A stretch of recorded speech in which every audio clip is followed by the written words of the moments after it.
சுதந்திர தினத்தின் இந்த திருவிழா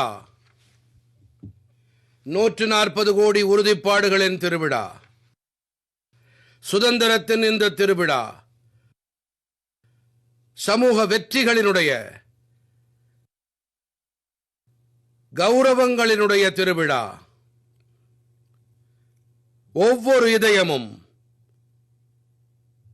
உற்சாகத்தில் நிரம்பி இருக்கிறது. தேசம்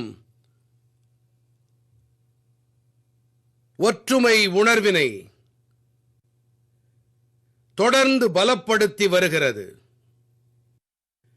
140 கோடி நாட்டு மக்கள்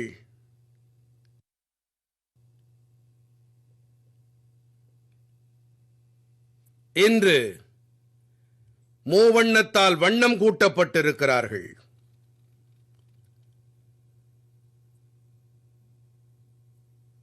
வீடுகள் தோறும் மூவண்ணக் கொடி. பாரதத்தின் ஒவ்வொரு இடத்திலும், அது பாலைவனமாகட்டும் அல்லது இமயத்தின் சிகரங்களாகட்டும், சமுத்திரத்தின் கரைகளாகட்டும் அல்லது அடர்ந்த மக்கள் தொகை கொண்ட இடங்களாகட்டும், அனைத்து இடங்களிலிருந்தும் ஒரே ஒரு எதிரொலிப்பு, ஒரே ஒரு ஜெயகோஷம்தான். நமது ஒரே உயிருக்கும் மேலான தாய்நாட்டுக்கும் புகழ் பாடல்தான்.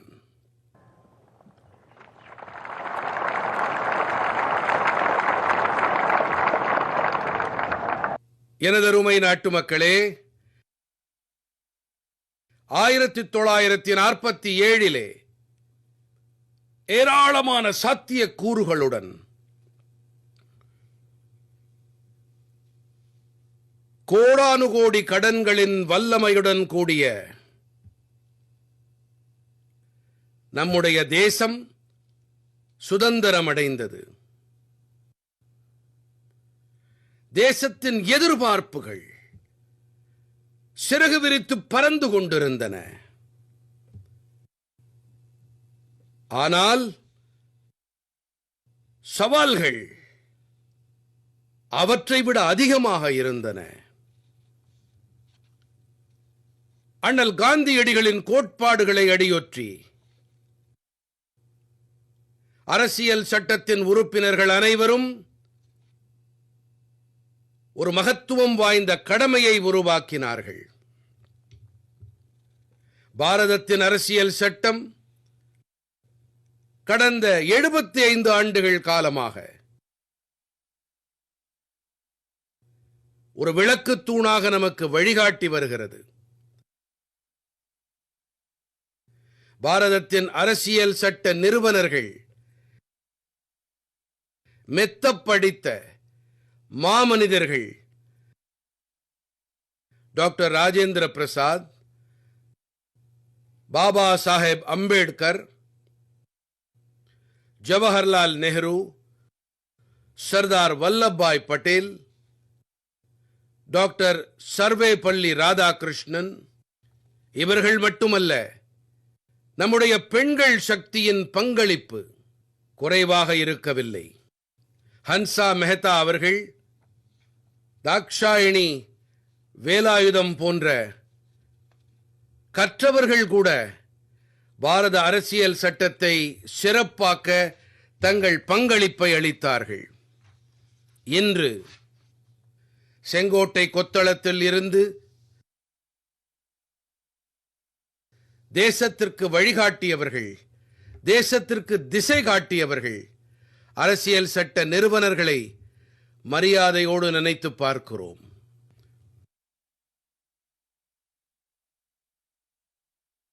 எனதருமை நாட்டு மக்களே, நாம் இன்று டாக்டர் ஷியாமா பிரசாத் முகர்ஜியின் 125வது பிறந்த நாளையும் கொண்டாடுகிறோம். டாக்டர் ஷியாமா பிரசாத் முகர்ஜி பாரதத்தின் அரசியல் சட்டத்திற்காக உயிர் தியாகம் புரிந்த தேசத்தின் மாமனிதராவார்.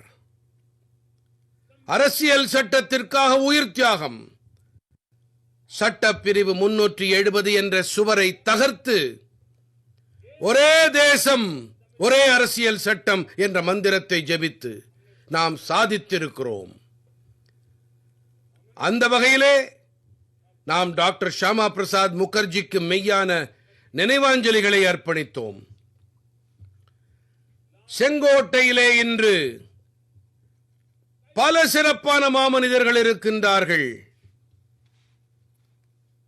தொலைவான கிராமங்களின் பஞ்சாயத்து தலைவர்கள் இருக்கிறார்கள். ட்ரோன் தீதிகளின் பிரதிநிதிகள் இருக்கிறார்கள். லட்சாதிபதி தீதிகளின் பிரதிநிதிகள் இருக்கிறார்கள். விளையாட்டுகளோடு தொடர்புடையவர்கள் இருக்கிறார்கள். தேசிய வாழ்வில் நல்ல பங்களிப்புகளை அளிக்கும் நல்லவர்கள் இருக்கிறார்கள்.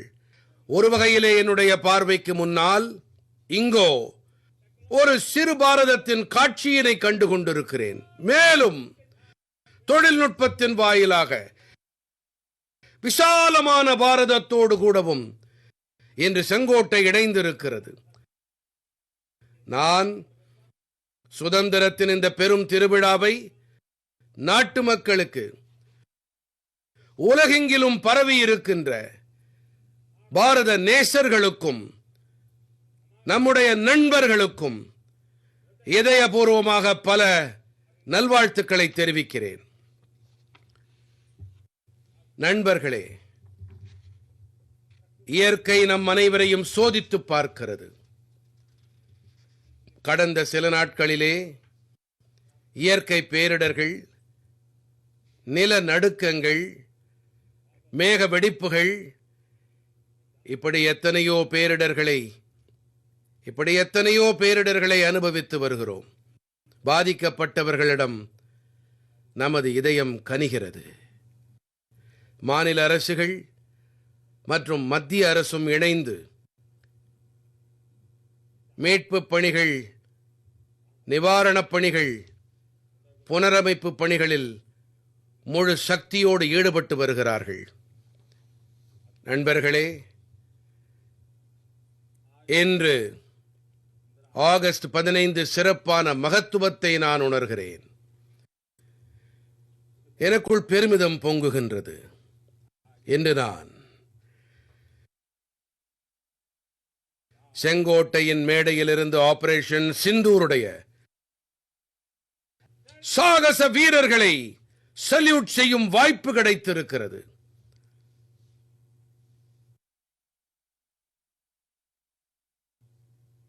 சாகசம் நிறைந்த நம் ராணுவ வீரர்கள் எதிரிகளுக்கு அவர்கள் கற்பனையே செய்ய முடியாத தண்டனையை அளித்தார்கள். ஏப்ரல் 22ஆம் தேதியன்று பஹல்காமிலே எல்லை தாண்டி வந்த பயங்கரவாதிகள் அப்பாவி குடிமக்களை படுகொலை செய்து போட்டார்கள். அவர்கள் மதம் என்ன என்று கேட்டுக் கொல்லப்பட்டார்கள். மனைவியின் முன்பாக கணவன் சல்லடையாக துளைக்கப்பட்டார். குழந்தைகள் கண் முன்னாலே தந்தையர்களுக்கு மரணம் அளிக்கப்பட்டது. மொத்த ஹிந்துஸ்தானமும் ஆக்ரோஷத்தால் நிரம்பியிருந்தது. ஒட்டுமொத்த உலகமுமே கூட இந்த வகையான சம்ஹாரத்தால் திகைத்து போயிருந்தது. என் மனம் நிறை நாட்டு மக்களே, ஆபரேஷன் சிந்தூர் அந்த ஆக்ரோஷத்தின் வெளிப்பாடுதான்.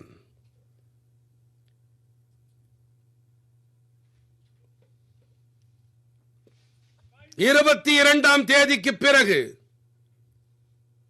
நாம் நமது படையினருக்கு முழு சுதந்திரம் கொடுத்து விட்டோம். உத்திகளை அவர்களே தீர்மானிக்கலாம், இலக்குகளை அவர்களே தீர்மானிக்கலாம், காலத்தையும் அவர்களே தீர்மானிக்கலாம். மேலும் நம்முடைய ராணுவம் சாதித்து காட்டினார்கள். இப்படி பல பத்தாண்டுகளில் நடந்ததே இல்லை. பல 100 கிலோமீட்டர் எதிரியின் பகுதிக்குள்ளேயே நுழைந்து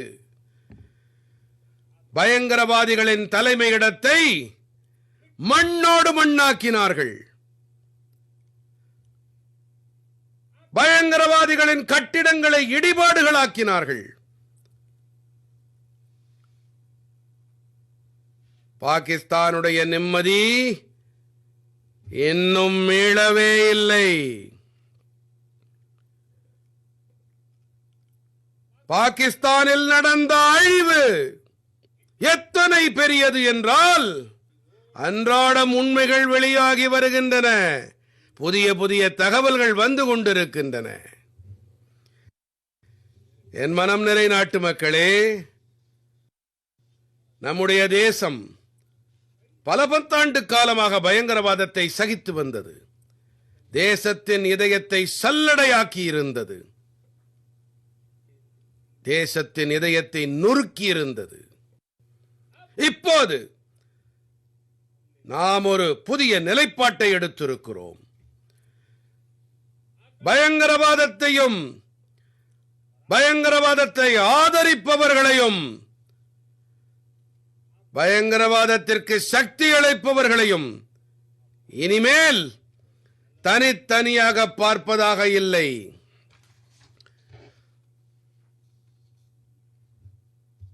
அவர்கள் அனைவருமே மனித சமூகத்தின் எதிரிகள். அவர்களுடைய எந்த வேறுபாடும் கிடையாது. இப்போது பாரதம் தீர்மானித்து விட்டது, இனி அணு ஆயுத மிரட்டல்களை நாம் சகித்துக் கொள்ளப் போவதில்லை. அணு ஆயுத மிரட்டல்கள் பல காலமாக தொடர்ந்து வந்தன. இப்போது நாம் மிரட்டல்களை பொறுத்துக் கொள்வதா இல்லை.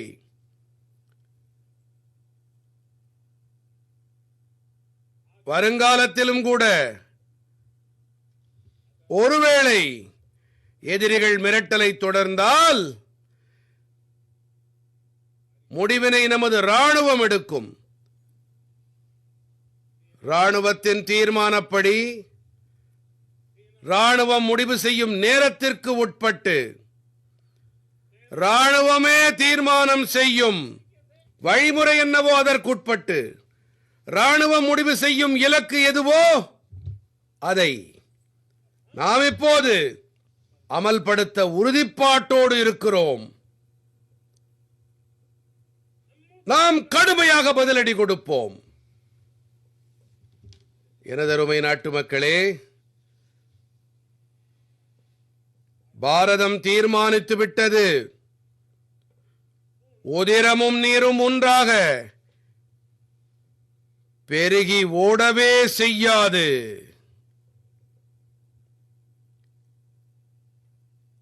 இப்போது நாட்டு மக்கள் உணர்ந்து விட்டார்கள். அதாவது சிந்து நதி நீர் உடன்படிக்கை எத்தனை அநியாயமானதென்று, எத்தனை ஒருதரப்பானது என்று.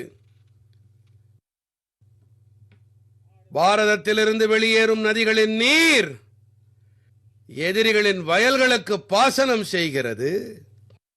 ஆனால் என்னுடைய நாட்டின் விவசாயிகள், என்னுடைய தேசத்தின் பூமி நீர் இல்லாமல் தவித்துக் கொண்டிருக்கிறது.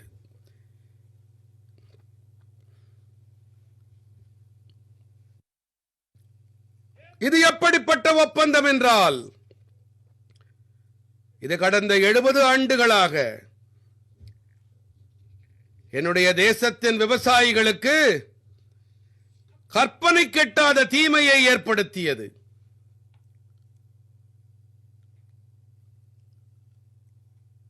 நம்முடைய இந்தியாவின் உரிமையான நீர் கூட, அதன் மீதான அதிகாரம், அது நம்முடைய இந்தியாவிற்கானது, இந்தியாவின் விவசாயிகளுக்கு உரித்தானது.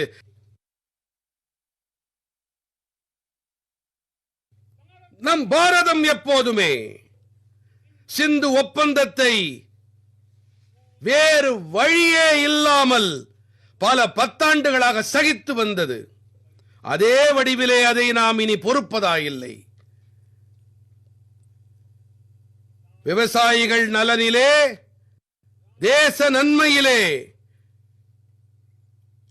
இந்த ஒப்பந்தம் நமக்கு ஏற்புடையதாக இல்லை. எனதருமை நாட்டு மக்களே, சுதந்திரத்திற்காக எண்ணற்ற உயிர் தியாகம் புரிந்தார்கள். இளைஞர்கள் தங்களுடைய இளமையை துறந்தார்கள். சிறைகளிலே வாழ்க்கையை கழித்தார்கள். தூக்கு மேடையில் புன்சிரிப்போடு ஏறினார்கள். எந்த ஒரு சுயநலத்தோடும் அவர்கள் இதை செய்யவில்லை. அவர்கள் பாரத அன்னையின் பாசமிக்க மைந்தர்கள்.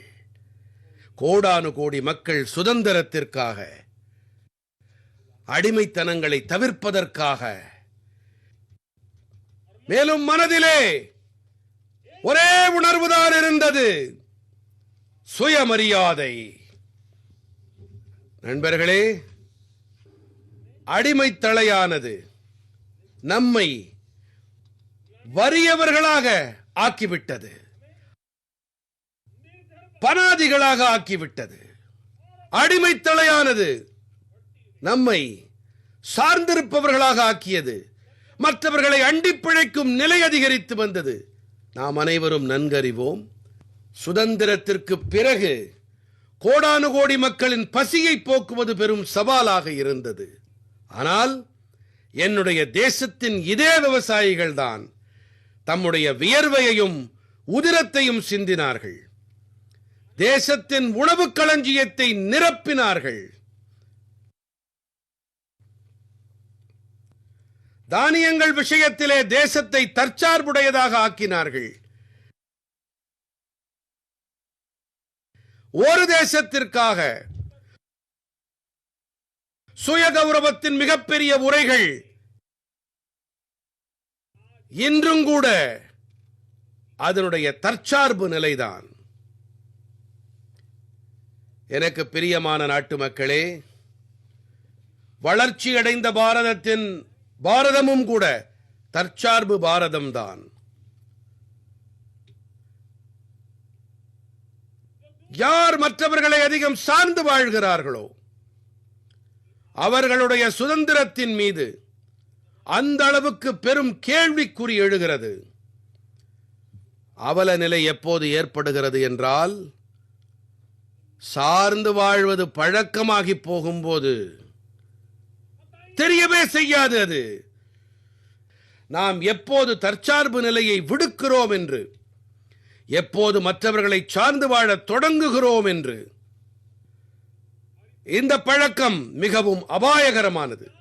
ஆகையினாலே தற்சார்பு நிலையில் வாழ வேண்டும் என்றால் ஒவ்வொரு கணமும் விழிப்போடு இருக்க வேண்டும். எனதருமை நாட்டு மக்களே, தற்சார்பு தன்மையின் உறவு வெறும் ஏற்றுமதி இறக்குமதி, ரூபாய், பைசா, பவுண்ட், டாலர் என்பதோடு நின்று போவதில்லை. அதற்கு இத்தகைய குறுகிய அர்த்தம் கிடையாது. தற்சார்பு தன்மையின் உறவு நம்முடைய வல்லமையோடு தொடர்புடையது. தற்சார்பு தன்மைக்கு முடிவு ஏற்பட்டால் அப்போது வல்லமையும் கூட தொடர்ந்து பலவீனப்பட்டு போகும். அந்த வகையிலே நமது வல்லமையை நாம் தற்காத்துக் கொள்ள, பாதுகாப்பாய் வைக்க, மேலும் வளர்த்தெடுக்க தற்சார்போடு நாம் இருக்க வேண்டியது மிகவும் அவசியம். நண்பர்களே, ஆபரேஷன் சிந்தூரில் பார்த்தோம் மேட் இன் இந்தியா எத்தனை சிறப்போடு செயல்பட்டது என்பதை. எதிரிகளுக்கு தெரியக்கூட வரவில்லை இது என்ன மாதிரியான ஆயுதம் என்று, இது எந்த மாதிரியான வல்லமை என்று. நொடிப்பொழுதில் அவர்களை அழித்து விட்டதே என்று. சிந்தியுங்கள், நாம் தற்சார்புடையவர்களாக இல்லாதிருந்தால் இந்த ஆபரேஷன் சிந்தூரை இத்தனை விரைவாக முடித்திருக்க முடியுமா என்ன? யார் சப்ளை அளிப்பார்களோ அளிக்க மாட்டார்களோ, உடனடியாக பொருள் வந்து சேருமா சேராதா என்ற கவலை அளித்திருக்கும். ஆனால் நம்மிடமோ மேட் இன் இந்தியாவின் சக்தி, அதன் வல்லமை நம்முடைய ராணுவத்தின் கைகளிலே இருந்தது. ஆகையினாலே கவலையே இல்லாமல், தடையே இல்லாமல், எந்தவித சங்கடமும் இல்லாமல் நம்முடைய ராணுவம் பராக்கிரமத்தை வெளிப்படுத்தியது.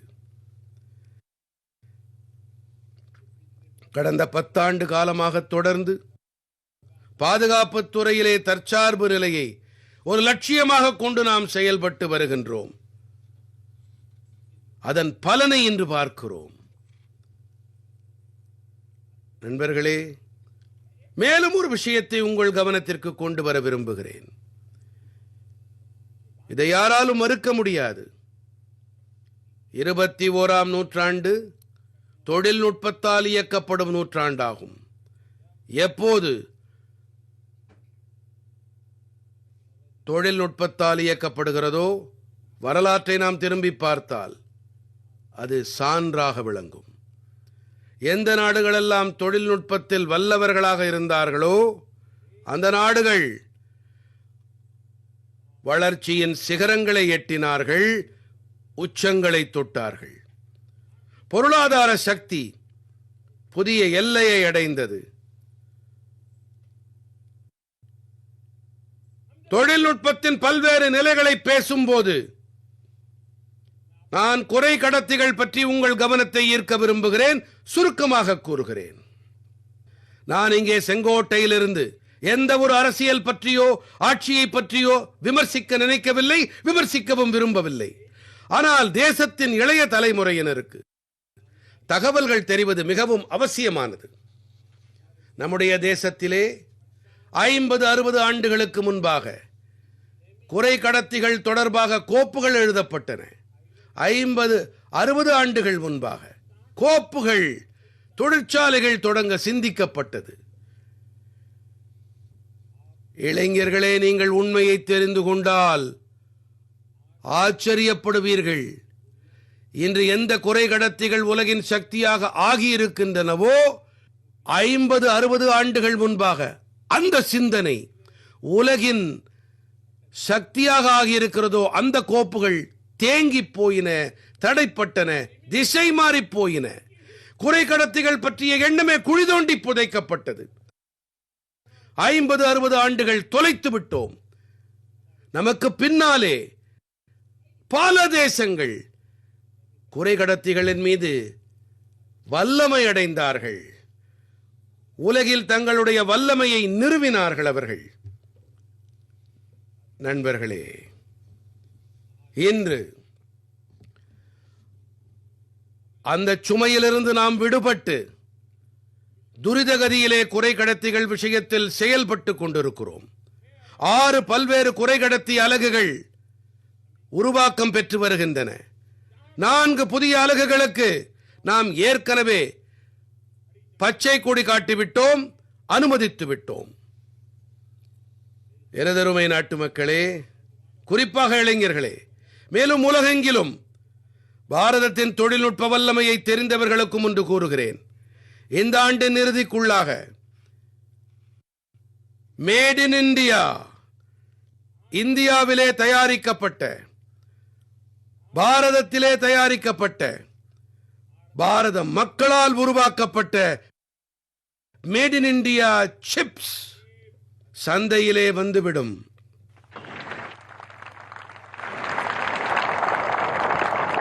நான் இன்னொரு எடுத்துக்காட்டை அளிக்க விரும்புகிறேன். எரிசக்தி துறையை பாருங்கள். நாம் அனைவரும் நன்கறிவோம். அதாவது நாம் எரிசக்திக்காக பல நாடுகளை சார்ந்திருக்கிறோம். பெட்ரோல் ஆகட்டும், டீசல் ஆகட்டும், எரிவாயுவாகட்டும் பல லட்சம் கோடி ரூபாய் செலவு செய்து தருவிக்க வேண்டியிருக்கிறது. நாம் இந்த விஷயத்தில் தேசத்தை தற்சார்புடையதாக ஆக்க வேண்டும். எரிசக்தியில் தேசத்தை தற்சார்புடையதாக ஆக்குவது முக்கியமானது. நாம் சவாலை ஏற்றிருக்கிறோம்.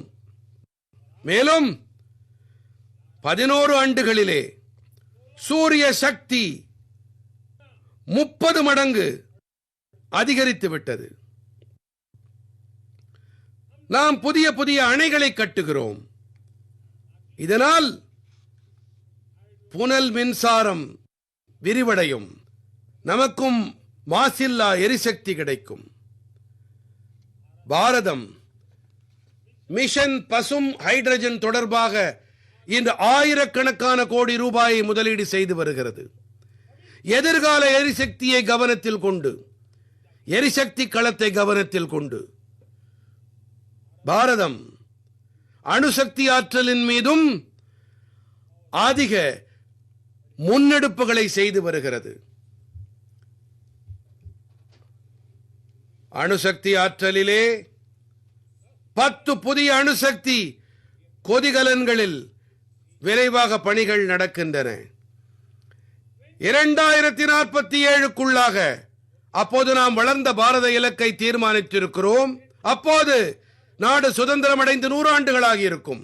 நாம் அணுசக்தி ஆற்றல் திறனிலே 10 மடங்கிற்கும் அதிகமாக உற்பத்தி செய்யும் இலக்கு விதித்து பயணித்து வருகிறோம். எனதருமை நாட்டு மக்களே, சீர்திருத்தம் நிரந்தரமாக தொடரும் பணி. காலத்திற்கேற்ப, சூழ்நிலைக்கேற்ப தொடர்ந்து சீர்திருத்தங்களை மேற்கொள்ள வேண்டும். அணு ஆயுத ரியாக்டர்கள் விஷயத்தில் ஒரு பெரும் சீர்திருத்தத்தை மேற்கொள்ள இருக்கிறோம். நாம் இப்போது தனியார் துறைக்கு கூட அணுசக்தி ஆற்றலை, அதன் கதவுகளை திறந்து விட்டோம். நாம் சக்தியை இணைக்க விரும்புகின்றோம். எனதருமை நாட்டு மக்களே, சூழல் வெப்பமடைதல் தொடர்பாக உலகம் கவலைப்படும் வேளையிலே உலகிற்கு நான் ஒன்று கூற விரும்புகின்றேன். அதாவது பாரதம் தீர்மானித்திருந்தது, நாம் 2030க்குள்ளாக தூய்மையான எரிசக்தி பாரதத்தில் 50% கொண்டு சேர்ப்போம் என்று. இது 2030க்கு உண்டான நமது இலக்கு. என்னுடைய நாட்டு மக்களின் வல்லமையை பாருங்கள், என்னுடைய நாட்டு மக்களின் உறுதிப்பாட்டினை பாருங்கள். தேசத்தை வளர்ந்த தேசமாக ஆக்க அவர்களின் உறுதியை பாருங்கள். அதை நிறைவேற்ற அவர்களின் சுறுசுறுப்பை பாருங்கள். 2030க்கு என நாம் விதித்த இலக்கினை, அந்த 50% தூய்மையான எரிசக்தி என்ற இலக்கினை நாம் 2025லேயே நிறைவேற்றிவிட்டோம். 5 ஆண்டுகள் முன்னதாகவே நாம் நிறைவேற்றிவிட்டோம். ஏனென்றால் உலகின் பொருட்டும் கூட அதே அளவு கரிசனத்தோடு இருக்கிறோம். இயற்கை இடத்திலும் கூட அதே அளவு பொறுப்புணர்வோடு இருக்கிறோம். எனதருமை நாட்டு மக்களே, பட்ஜெட்டின் மிகப்பெரிய பகுதி பெட்ரோல், டீசல், எரிவாயு இவற்றை கொண்டு வருவதிலேயே செலவாகிறது. லட்சக்கணக்கான, கோடிக்கணக்கான ரூபாய் செலவாகிறது. நாம் எரிசக்தி விஷயத்தில் சாராமல் இருந்தால் அந்த பணம் என்னுடைய நாட்டின் இளைஞர்களின் வருங்காலத்திற்கு உதவியாக இருக்கும். அந்த பணம் என்னுடைய தேசத்தின் ஏழ்மைக்கு எதிரான போராட்டத்தில் உதவியாக இருக்கும். அந்த பணம் என்னுடைய தேசத்தின் விவசாயிகள் நலனிலை உதவியாக இருக்கும். அந்த பணம் என் நாட்டின் கிராமங்களின் நிலையை மேம்படுத்த உதவியாக இருக்கும். ஆனால் நாம் அயல் நாடுகளுக்கு தாரை வார்க்க வேண்டி இருக்கிறது. இப்போது நாம் தற்சார்பினை அடையும் திசையிலே செயல்பட்டு வருகிறோம். தேசத்தை வளர்ச்சியடைய செய்ய நாம் இப்போது கடலை கடையவும் தயாராகி இருக்கிறோம். நாம் சமுத்திரத்தை கடைவதை முன்னெடுத்து செல்லும் வகையிலே சமுத்திரத்தின் ஆழங்களில் இருக்கும் எண்ணெய் சுரங்கம், எரிவாயு சுரங்கம் இவற்றை தேடும் திசையிலே இலக்கு வைத்து பணியாற்ற விரும்புகிறோம். அந்த வகையிலே பாரதம் தேசிய ஆழ்கடல் ஆய்வுக் கொள்கையை தொடங்க இருக்கிறது. எண்ணெய் எரிசக்தியில் யாரையும் சாராமல் இருக்க இது நம்முடைய மகத்துவமான அறிவிப்பாகும். எனதருமை நாட்டு மக்களே, இன்று உலகம் முழுவதும் முக்கியமான கனிமங்கள் தொடர்பான மிகவும் விழிப்போடு இருக்கின்றது. அவற்றின் வல்லமையை எல்லோரும் நன்றாக புரிந்து கொண்டு விட்டார்கள். நேற்று வரை அதிக கவனம் செலுத்தாதவை மீது அவை இன்று மையகளத்திற்கு வந்துவிட்டன. நமக்குமே கூட முக்கியமான கனிம வளங்கள் விஷயத்திலே தற்சார்பு தன்மை மிகவும் முக்கியமானது. எரிசக்தி துறையாகட்டும், தொழில் துறையாகட்டும், பாதுகாப்பு துறையாகட்டும், தொழில்நுட்பத்தின் எந்த துறையாகட்டும், இன்று முக்கியமான கனிமங்களுடைய தொழில்நுட்பத்திலே மிக முக்கியமான பங்கு இருக்கிறது. அந்த வகையிலே தேசிய முக்கிய கனிமங்கள் இலக்கை நாம் தொடங்கி இருக்கிறோம். 1200க்கும் மேற்பட்ட இடங்களிலே தேடுதல் பணிகள் நடைபெற்று வருகின்றன. மேலும் நாம் முக்கியமான கனிமங்கள் விஷயத்திலும் கூட தற்சார்பு நிலையை எட்டும் திசையிலே முன்னேறி இருக்கின்றோம். எனதருமை நாட்டு மக்களே, விண்வெளித்துறையின் அதிசயத்தை கூட நாட்டு மக்கள் கவனித்து வருகின்றார்கள். பெருமிதம் பொங்குகிறது. அதோடு நம்முடைய குரூப் கேப்டன் சுபான்ஷு சுக்லா விண்வெளி நிலையத்திலிருந்து திரும்பிவிட்டார். அடுத்து வரவிருக்கும் தினங்களிலே அவர் பாரதம் வர இருக்கிறார். நாம் விண்வெளியில் கூட நம்முடைய பலத்தால் தற்சார்பு பாரதம் ககன்யானுக்கான தயாரிப்புகளை செய்து வருகிறோம். நாம் நம்முடைய பலத்தின் துணையோடு நமக்கே உரிதான விண்வெளி நிலையம் அமைக்கும் துறையிலே பணியாற்றிக் கொண்டிருக்கிறோம். இப்போது கடந்த நாட்களிலே இந்த துறையில் செய்யப்பட்ட சீர்திருத்தங்கள் இவை எனக்கு மிகவும் பெருமிதம் அளிக்கின்றன. என்னுடைய தேசத்தின் 300க்கும் மேற்பட்ட ஸ்டார்ட் அப்புகள் இப்போது வெறும் விண்வெளி துறையில் மட்டும் பணியாற்றுகின்றன. மேலும் 300 ஸ்டார்ட் அப்புகளின் ஆயிரக்கணக்கான இளைஞர்கள் முழு வல்லமையோடு ஈடுபட்டு வருகின்றார்கள். இதுதான் என் நாட்டு இளைஞர்களின் வல்லமை. மேலும் இதுதான் நம்முடைய தேசத்தின் இளைஞர்களிடம் நாம் வைத்திருக்கும் நம்பிக்கை. எனதருமை நாட்டு மக்களே, 140 கோடி நாட்டு மக்கள் 2047 நாம் சுதந்திரம் அடைந்து 100 ஆண்டுகள் ஆன வேளையிலே வளர்ச்சியடைந்த பாரதம் என்ற இலக்கை நிறைவேற்றுவதற்காக முழு சக்தியோடு இணைந்திருக்கிறோம். இந்த மன உறுதியை நிறைவேற்ற பாரதம் இன்று அனைத்து துறைகளிலும் நவீன சூழல் அமைப்பை உருவாக்கி வருகின்றது. மேலும் நவீன சூழல் அமைப்பு அனைத்து துறைகளிலும் நம்முடைய தேசத்தை தற்சார்புடையதாக ஆக்கும். இன்று என்னுடைய செங்கோட்டையின் மேடையிலிருந்து என் தேசத்தின் இளம் விஞ்ஞானிகளுக்கு, திறமை மிக்க என் இளைஞர்கள், என் பொறியாளர்களுக்கு மற்றும் தொழில் வல்லுநர்களுக்கு, மேலும் அரசின் அனைத்து துறைகளுக்கும் கூட நான் விடுக்கும் அறைகூவல், ஏன் நமக்கே உரித்தான மேட் இன் இந்தியா போர் விமானங்களுக்கான ஜெட் என்ஜின் நமக்கு இருக்க வேண்டுமா, இருக்கக்கூடாதா?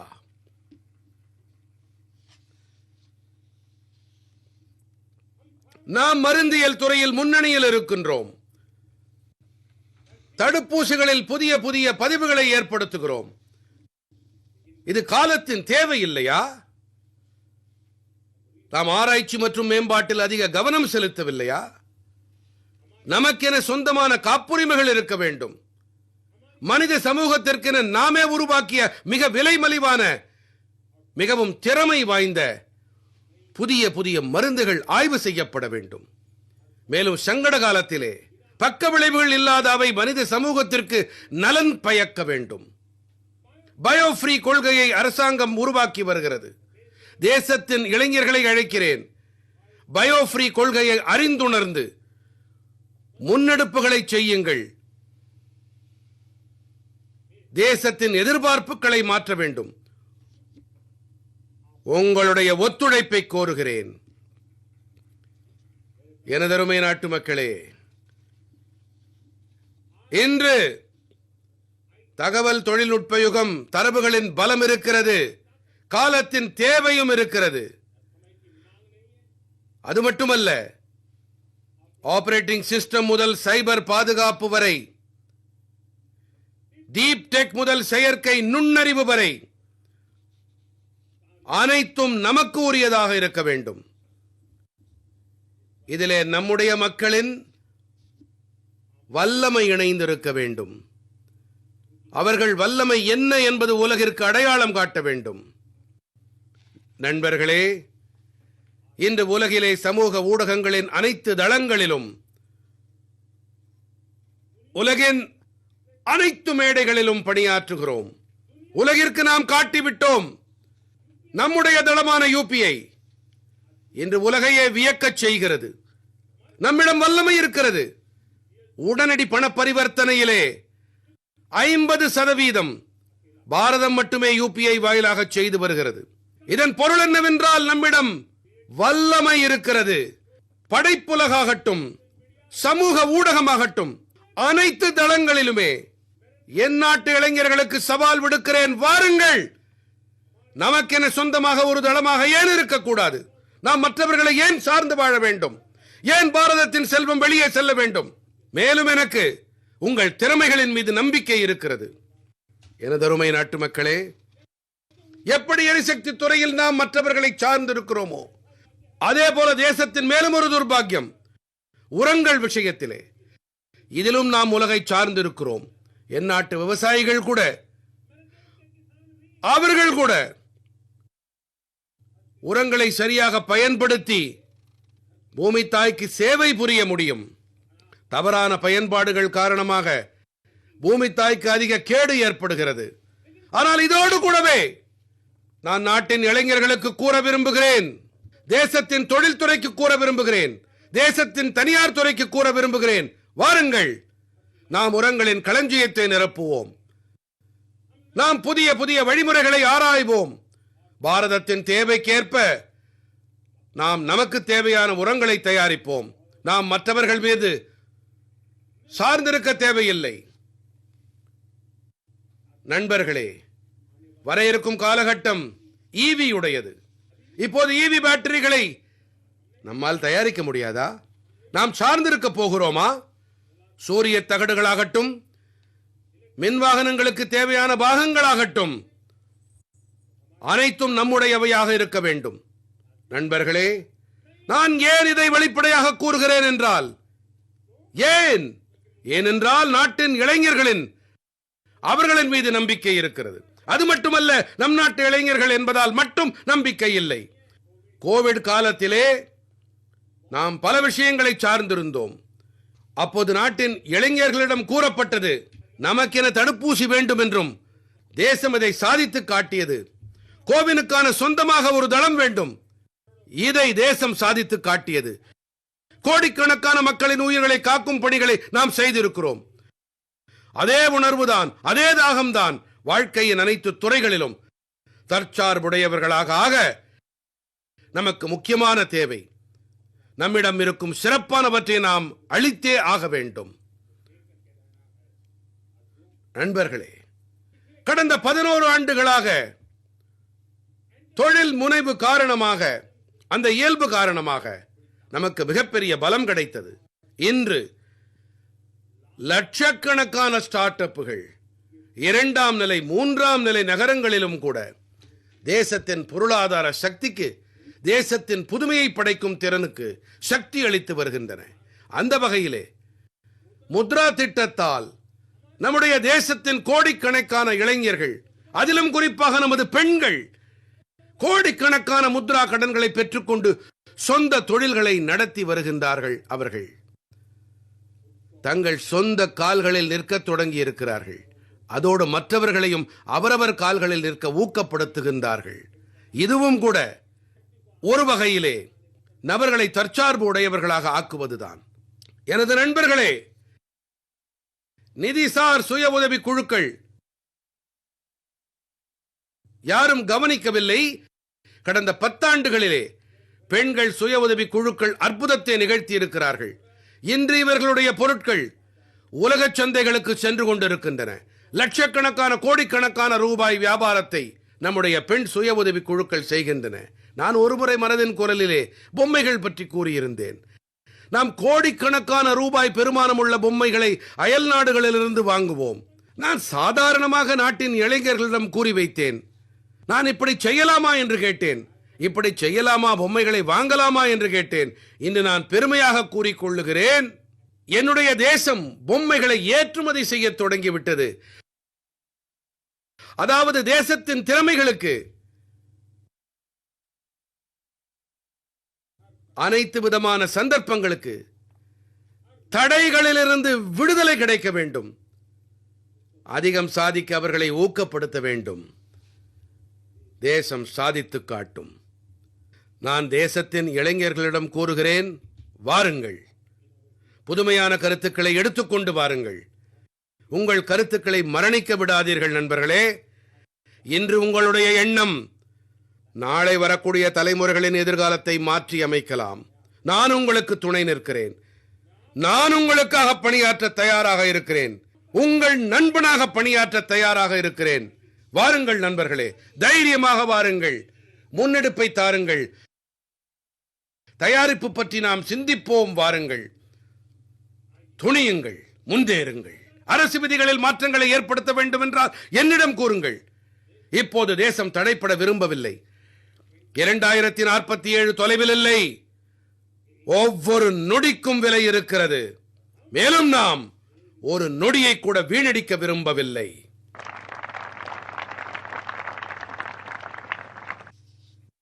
நண்பர்களே, இது முன்னேற வேண்டிய தருணம். பெரும் கனவுகளை காண வேண்டிய தருணம். உறுதிப்பாடுகளுக்காக அர்ப்பணம் செய்ய வேண்டிய தருணம். அரசாங்கம் உங்களுக்கு துணை நிற்கும் போது, நானும் கூட உங்களுக்கு துணை வரும்போது நாம் புதிய வரலாற்றை படைப்போம். வாருங்கள் நண்பர்களே, இன்று தேசிய தயாரிப்பு இலக்கு நோக்கி பணிகள் நடைபெற்று வருகின்றன. நம்முடைய MSMEக்கள், அவர்கள் திறன் பற்றி உலகிற்கே தெரியும். உலகிலே பெரிய பொருட்கள் தயாரிக்கப்படுகிறது இல்லையா, அதன் சில பல கருவிகளை நமது நிறுவனங்கள் தயாரிக்கின்றன. இது நமக்கு பெருமை அளிக்கும் விஷயம். ஆனால் நாம் ஒரு முழுமையான ஒருங்கிணைந்த வளர்ச்சி பாதையில் பயணிக்க விரும்புகிறோம். அந்த வகையிலே நமது சக்தி வளர வேண்டும். அதிலும் கூட முன்னரே செங்கோட்டையில் இருந்து கூறியிருந்தேன், ஜீரோ டிஃபெக்ட் ஜீரோ எஃபெக்ட் பற்றி நான் இன்று கூற விரும்புகிறேன்.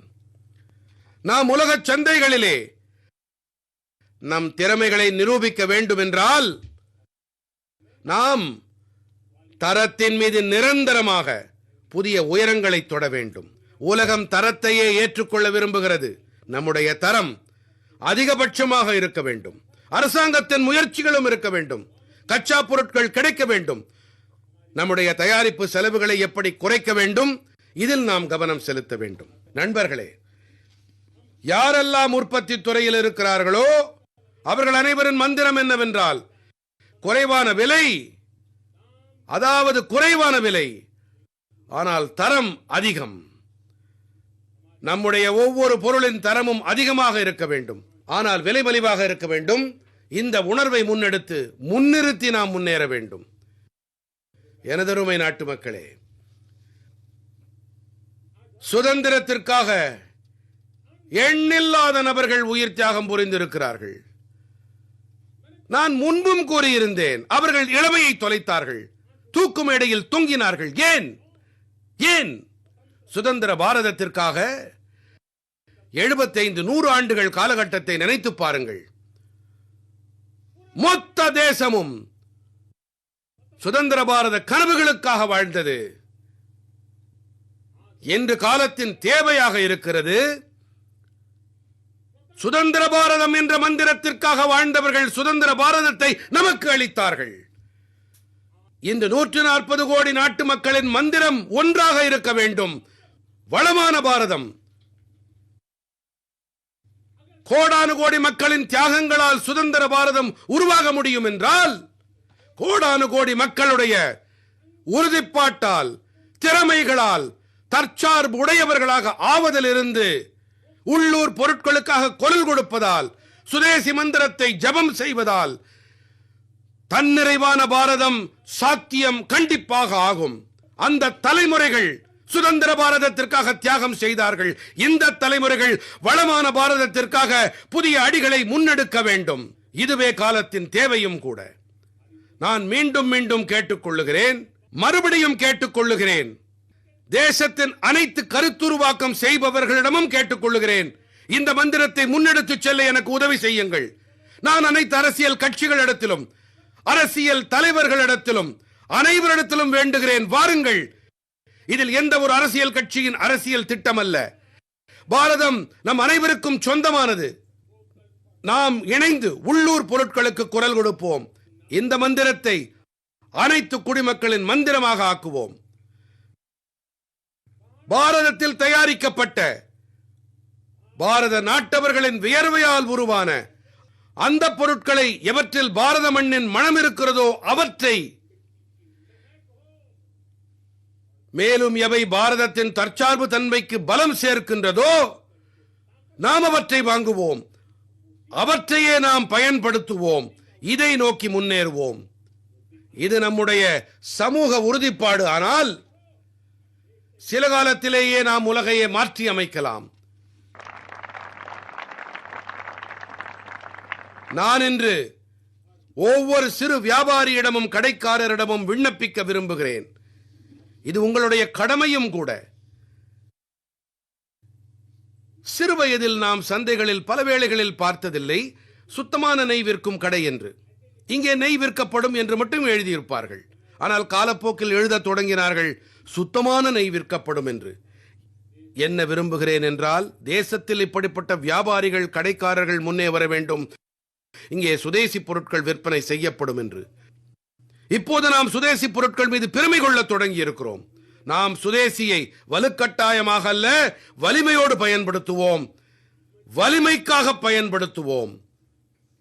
தேவைப்பட்டால் எதிரிகளை பலவீனப்படுத்தவும் பயன்படுத்துவோம். இதுவே நமது பலமாக இருக்க வேண்டும், நமது மந்திரமாக இருக்க வேண்டும். நீண்ட காலமாக எனக்கு அரசாங்கத்திலே பணியாற்றும் வாய்ப்பு கிடைத்திருக்கிறது. நான் பல ஏற்ற இறக்கங்களை பார்த்திருக்கிறேன். அரசியலில் உள்ள பல சிக்கல்களை நான் அறிவேன். அமைப்புகளின் வரம்புகளையும் நான் அறிவேன். ஆனால் இவற்றை தாண்டியும் கூட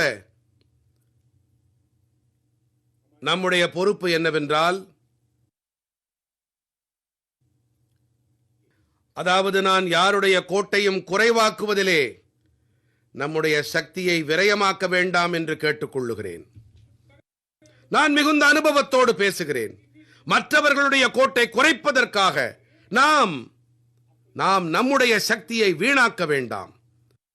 நாம் முழு சக்தியோடு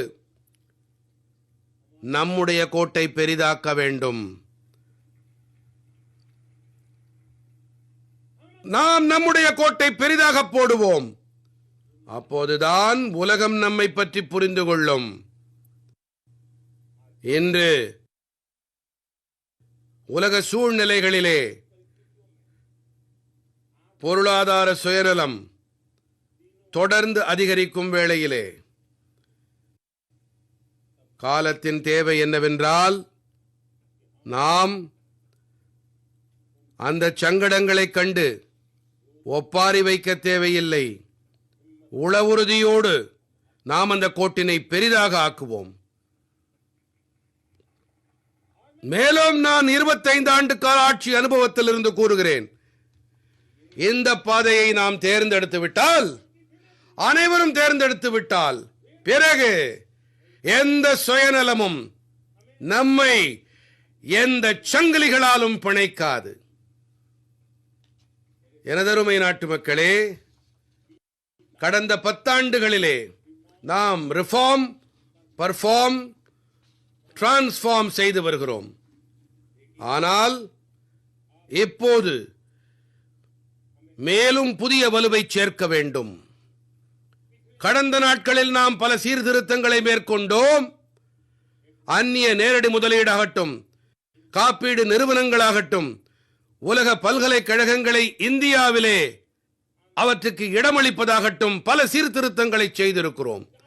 40,000த்திற்கும் மேற்பட்ட தேவையற்ற கீழ்ப்படிதல்களை நாம் நீக்கி இருக்கிறோம். இது மட்டுமல்ல, 1500க்கும் மேற்பட்ட பழைய சட்டங்களை, மிக பழமையானவற்றை அனைத்தையும் நாம் முடித்து விட்டோம். பல டஜன் சட்டங்களை எளிமையாக்கும் வகையிலே நாடாளுமன்ற கூட்டத்தொடரிலே மக்களின் நலன்களை பிரதானமாக கொண்டு மாற்றங்களை ஏற்படுத்தினோம். இந்த முறையும் கூட பட்டி தொட்டி வரை சென்றடைந்திருக்காது இவை. ஆனால் ஒரு மிகப்பெரிய சீர்திருத்தம் வருமான வரி சட்டத்திலே நடந்திருக்கிறது. சுமார் 280க்கும் மேற்பட்ட பிரிவுகளுக்கு முடிவு கட்டும் வேலையை நாங்கள் செய்திருக்கிறோம். மேலும் நண்பர்களே, இது பொருளாதார துறையோடு மட்டுமான சீர்திருத்தம் அல்ல, நாங்கள் குடிமக்களின் வாழ்க்கையையும் கூட சுலபமானதாக ஆக்க தீர்மானித்திருக்கிறோம். வருமான வரி ரீஃபண்ட் ஆகட்டும், இது சீர்திருத்தத்தின் பலனாகும். ஃபேஸ்லெஸ் அசெஸ்மெண்ட் ஆகட்டும், சீர்திருத்தங்களின் பலனே இது. 12 லட்சம் ரூபாய் வரை என்று வருமான வரியிலிருந்து விலக்களிக்கப்பட்டிருக்கிறது. தேசத்தினுடைய வருங்காலத்தை தீர்மானிக்க உற்சாகத்தோடு மத்திய தட்டு மக்கள் என்று மிகவும் சந்தோஷமாக இருக்கிறார்கள். யாரும் இதுவரை நினைத்து கூட பார்த்ததில்லை. 12 லட்சம் ரூபாய் வரையிலான வருமான வரி பூஜ்யமாக்கப்படுவது இன்று நடந்தே விட்டது. தேசத்தின் வல்லமை அதிகரிக்கும் போது நாட்டு மக்களுக்கு ஆதாயங்கள் கிடைக்கின்றன. ஆங்கிலேயர்கள் காலத்தில் இருந்து தண்டனை சட்டத்தில் நாம் பீடிக்கப்பட்டு வந்தோம். தண்டனை பற்றி பயம் ஏற்படுத்தப்பட்டு இப்படியே 75 ஆண்டு காலம் கழித்து விட்டோம். நாங்கள் தண்டனை சட்டத்திற்கு முடிவு கட்டினோம். நியாய சட்டத்தை அறிமுகப்படுத்தினோம். நியாய சட்டத்திலே பாரதத்தின் குடிமக்கள் மீது நம்பிக்கை பிரதிபலிக்கிறது. பாரதத்தின் குடிமக்களின் பால் ஒரு புரிந்துணர்வு இருக்கிறது. அவர்களின் பால் கரிசனம் இருக்கிறது. நமது சீர்திருத்த பயணத்தை விரைவுபடுத்தும் சவாலை எதிர்கொண்டோம். நாம் மிக விரைவாக முன்னேற விரும்புகிறோம்.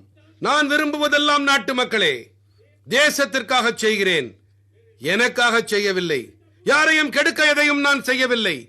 என்னுடைய அரசியல் கட்சியாகட்டும், எதிர்த்தரப்பாகட்டும், தேசத்தின் பிரகாசமான எதிர்காலத்திற்காக முன்வாருங்கள், எங்களுக்கு ஒத்துழைப்பு தாருங்கள். கட்டமைப்பு ரீதியான சீர்திருத்தம், ஒழுங்குபடுத்துவதிலே சீர்திருத்தமாகட்டும், கொள்கை சீர்திருத்தங்கள் பற்றிய விவாதமாகட்டும், செயல்முறை சீர்திருத்தங்களாகட்டும், அரசியல் சட்ட சீர்திருத்தங்களாகட்டும், அனைத்து விதமான சீர்திருத்தங்களையும் நாங்கள் நோக்கமாக கொண்டு பயணிக்கிறோம். எனதருமை நாட்டு மக்களே, அடுத்த தலைமுறை சீர்திருத்தங்களுக்காக நாங்கள் ஒரு பணிக்குழுவை அமைக்க முடிவு எடுத்திருக்கிறோம். இந்த பணிக்குழு குறித்த காலத்திற்குள்ளாக இந்த பணியை செய்து முடிக்கும். தற்போதைய விதிகள், சட்டங்கள், கொள்கைகள், வழிமுறைகள் 21ஆம் நூற்றாண்டிற்கு ஏற்ற வகையிலே இருக்க வேண்டும்.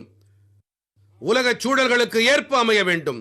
மேலும் பாரதத்தை 2047 பாரதத்தை வளர்ந்த நாடாக ஆக்க வேண்டி நாம் தயார் செய்து கொள்ள வேண்டும். அதை குறித்த காலத்திற்குள்ளாக முடிப்பதற்காக இந்த பணிக்குழுவை அமைத்திருக்கிறோம். நண்பர்களே, இந்த சீர்திருத்தங்கள் காரணமாக தங்கள் வருங்காலத்தை அமைத்துக் கொள்ள விரும்புவோருக்கும் மனோதைரியம் உண்டாகும். நம்முடைய ஸ்டார்ட் அப்புகளுக்கு, நமது சிறு தொழில்களுக்கு, நமது குடிசை தொழில்களுக்கு, அந்த தொழில் முனைவோருக்கு அவர்களின் கம்ப்ளையன்ஸ் காஸ்ட் மிகவும் குறைவாகிவிடும். இதன் காரணமாக அவர்களுக்கு புதிய சக்தி ஏற்படும். ஏற்றுமதி துறையினிலே ஏற்பாட்டியல் ரீதியான உதவிகள் காரணமாக, அமைப்புகளின் மாற்றங்கள் காரணமாக அவர்களுக்கு பெரிய பலம் உண்டாகும். நண்பர்களே, நம் தேசத்திலே எப்படிப்பட்ட சட்டங்கள் இருக்கின்றது என்றால், சின்ன சின்ன விஷயங்களுக்காக சிறையில் தள்ளும் சட்டங்கள் இருக்கின்றன. யாரும் இதை கண்டுகொள்ளவில்லை. ஆனால் நான் விடுவதாயில்லை. இது என்னுடைய தேசத்தின் மக்களை சிறையில் தள்ளும் அனாவசியமான சட்டங்கள். இவற்றுக்கு முடிவு கட்டியாக வேண்டும். நாம் பாராளுமன்றத்திலே முன்னரும் கூட மசோதாவை கொண்டு வந்தோம், இப்போதும் கொண்டு வந்திருக்கிறோம். நண்பர்களே, இந்த தீபாவளி அன்று உங்களுக்கு இரட்டை தீபாவளி மகிழ்ச்சியை அளிக்க இருக்கிறோம். இந்த தீபாவளியின் போது உங்களுக்கு மிகப்பெரிய பரிசினை நாங்கள் நாட்டு மக்களுக்கு அளிக்க இருக்கிறோம். கடந்த 8 ஆண்டுகளாக ஜிஎஸ்டி சீர்திருத்தத்தை செய்து வருகிறோம். மொத்த தேசத்திலும் வரிச்சுமையை குறைத்திருக்கிறோம். வரி அமைப்பு முறைகளையும் எளிதாக்கி இருக்கின்றோம். மேலும் 8 ஆண்டுகளுக்கு பிறகு காலத்தின் தேவை, நாம் அவற்றை சீராய்வு செய்ய வேண்டும் என்பது. நாங்கள் ஒரு உயர்மட்ட குழுவை ஏற்படுத்தி மறுசீராய்வை தொடங்கி இருக்கிறோம். மாநிலங்களோடும் கலந்தாய்வு செய்திருக்கிறோம். எனதருமை நாட்டு மக்களே, நாங்கள் அடுத்த தலைமுறை ஜிஎஸ்டி சீர்திருத்தங்களை கொண்டு வர இருக்கின்றோம். இந்த தீபாவளிக்கு உள்ளாகவே உங்களுக்கெல்லாம் இது பரிசாக அமையும். சாமானிய மனிதர்களின் தேவைகளின் மீதான வரி அதிக அளவில் குறைக்கப்பட்டுவிடும். மிகப்பெரிய வசதி உண்டாகும். நம்முடைய எம்எஸ்எம்இக்கள், சிறுதொழில்கள், இவற்றுக்கு பெரிய ஆதாயம் ஏற்படும். அன்றாட பயன்பாட்டு பொருட்கள் மிகவும் விலை மலிவாகிவிடும். இதனால் பொருளாதாரத்திற்கும் கூட ஒரு புதிய பலம் கிடைக்கவிருக்கின்றது. எனதருமை நாட்டு மக்களே, இன்று தேசம் 3வது பெரிய பொருளாதாரமாக ஆகும் திசையில் செல்கிறது. விரைவு கதியில் முன்னேறி வருகிறது. நாம் கதவுகளை தட்டிக் கொண்டிருக்கிறோம். மேலும் மிக விரைவாக நாம் இதை அடைந்தே விடுவோம். என்றாவது ஒரு நாள் நான் உங்களிடையே வருவேன். செங்கோட்டையின் மேடையில் இருந்து இந்த தகவலையும் உங்களுக்கு அளிப்பேன்.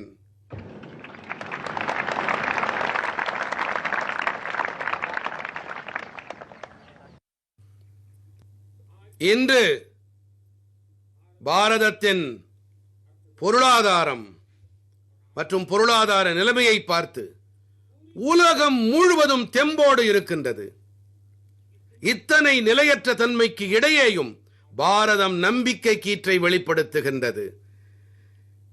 நிதிசார் ஒழுங்குத்தன்மை, பாரதத்தின் நிதிசார் ஆற்றல் சங்கட காலத்திலே, பொருளாதாரங்கள் வீழ்ந்திருக்கும் வேளையிலே, அப்போது பாரதம் அதிலிருந்து வெளியேறி வந்துவிட்டது. இந்த நம்பிக்கை உலகத்தில் மலர்ந்திருக்கிறது.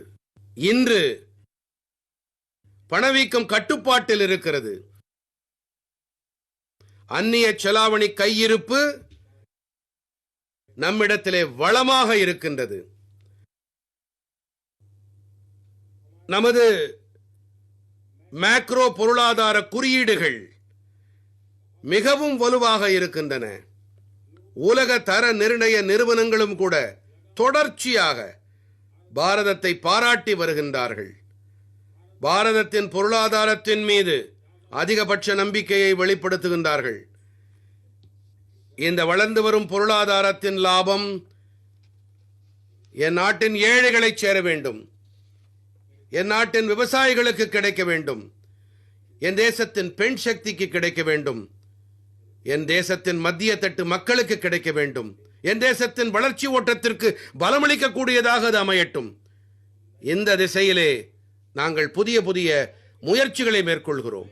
இன்று இளைஞர்களுக்கு, புதிய புதிய துறைகளில் நமது இளைஞர்களுக்கு சந்தர்ப்பங்கள் ஏற்பட்டு வருகின்றன. திறன் மேம்பாடு, வேலை வாய்ப்பு, பெரிய பெரிய கம்பெனிகளில் உள்ளிருப்பு பயிற்சி, இவை தொடர்பாக பெரிய அளவில் இயக்கம் நடந்து கொண்டிருக்கிறது. அந்த வகையிலே தேசத்தின் இளைஞர்களே, இன்று நான் உங்களுக்காகவும் கூட ஒரு சுகமான செய்தியை கொண்டு வந்திருக்கிறேன். நமது நாட்டின் இளைஞர்களுக்காக கொண்டு வந்திருக்கிறேன். இன்று ஆகஸ்ட் மாதம் 15ஆம் தேதி. இன்று ஆகஸ்ட் 15ஆம் தேதி என்று என் நாட்டு இளைஞர்களுக்கு 1,00,000 கோடி ரூபாய் பெருமானமுள்ள திட்டங்களை நாங்கள் அமல் செய்ய இருக்கிறோம். இன்றிலிருந்து பிரதம மந்திரி விக்சித் பாரத் வேலைவாய்ப்பு திட்டம் இன்று ஆகஸ்ட் 15ஆம் தேதியிலிருந்து அமலுக்கு வரும். இது உங்களுக்கு சந்தோஷமான செய்தி. இந்த திட்டத்தின்படி தனியார் துறை, அதிலே முதல் வேலையை பெறும் இளைஞர்களுக்கு, ஆணோ பெண்ணோ யாராக இருந்தாலும் 15,000 ரூபாய் அரசு தரப்பிலிருந்து அளிக்கப்படும். கம்பெனிகளுக்கும் கூட யார் அதிக வேலை வாய்ப்புகளை ஏற்படுத்துகின்றார்களோ அவர்களுக்கும் ஊக்கத்தொகை வழங்கப்படும். பிரதம மந்திரி விக்சித் பாரத் வேலை வாய்ப்பு திட்டம் கிட்டத்தட்ட 3,50 கோடி இளைஞர்களுக்கு வேலை வாய்ப்புகளுக்கான புதிய சந்தர்ப்பங்களை ஏற்படுத்தும். நான் இளைஞர்கள் அனைவருக்கும் இதற்கான பல பல வாழ்த்துக்களை தெரிவித்துக் கொள்ளுகிறேன். எனதருமை நாட்டு மக்களே, இன்று பெண் சக்தியின் பராக்கிரமத்தை அனைவரும் ஏற்றுக்கொள்ளுகின்றார்கள். வளரும் பொருளாதாரத்தின் பயனாளிகள் நம் தாய்க்குலம்தான். ஆனால் வளரும் பொருளாதாரத்திற்கு வேகம் கொடுப்பதிலும் கூட நம்முடைய தாய்க்குலத்தின் பெரிய பங்களிப்பும் இருக்கின்றது. நம்முடைய சகோதரிகளின் பங்களிப்பு இருக்கிறது. நம்முடைய பெண் சக்தியின் பங்களிப்பு இருக்கிறது. ஸ்டார்ட் அப் முதல் விண்வெளி வரை நமது பெண்கள் வியாபித்திருக்கிறார்கள். விளையாட்டுத் துறையிலும் பரவி இருக்கிறார்கள். இராணுவத்திலும் மின்னுகிறார்கள். இன்று பெருமை பொங்க பெண்கள் தோளோடு தோள் சேர்த்து தேசத்தின் வளர்ச்சி பயணத்திலே பங்குதாரர்களாக இருக்கின்றார்கள். தேசம் பெருமையில் பொங்குகிறது. என்டிஏவின் பெண் கேடட்டுகளின் முதல் பாஸ் அவுட் ஆன போது தேசமெங்கிலும் பெருமிதம் பொங்கியது.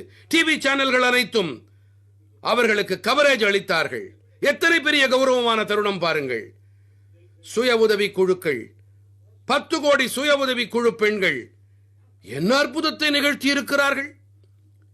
நமோ ட்ரோன் தீதிகள் பெண் சக்தியின் புதிய அடையாளங்கள் ஆகியிருக்கிறார்கள்.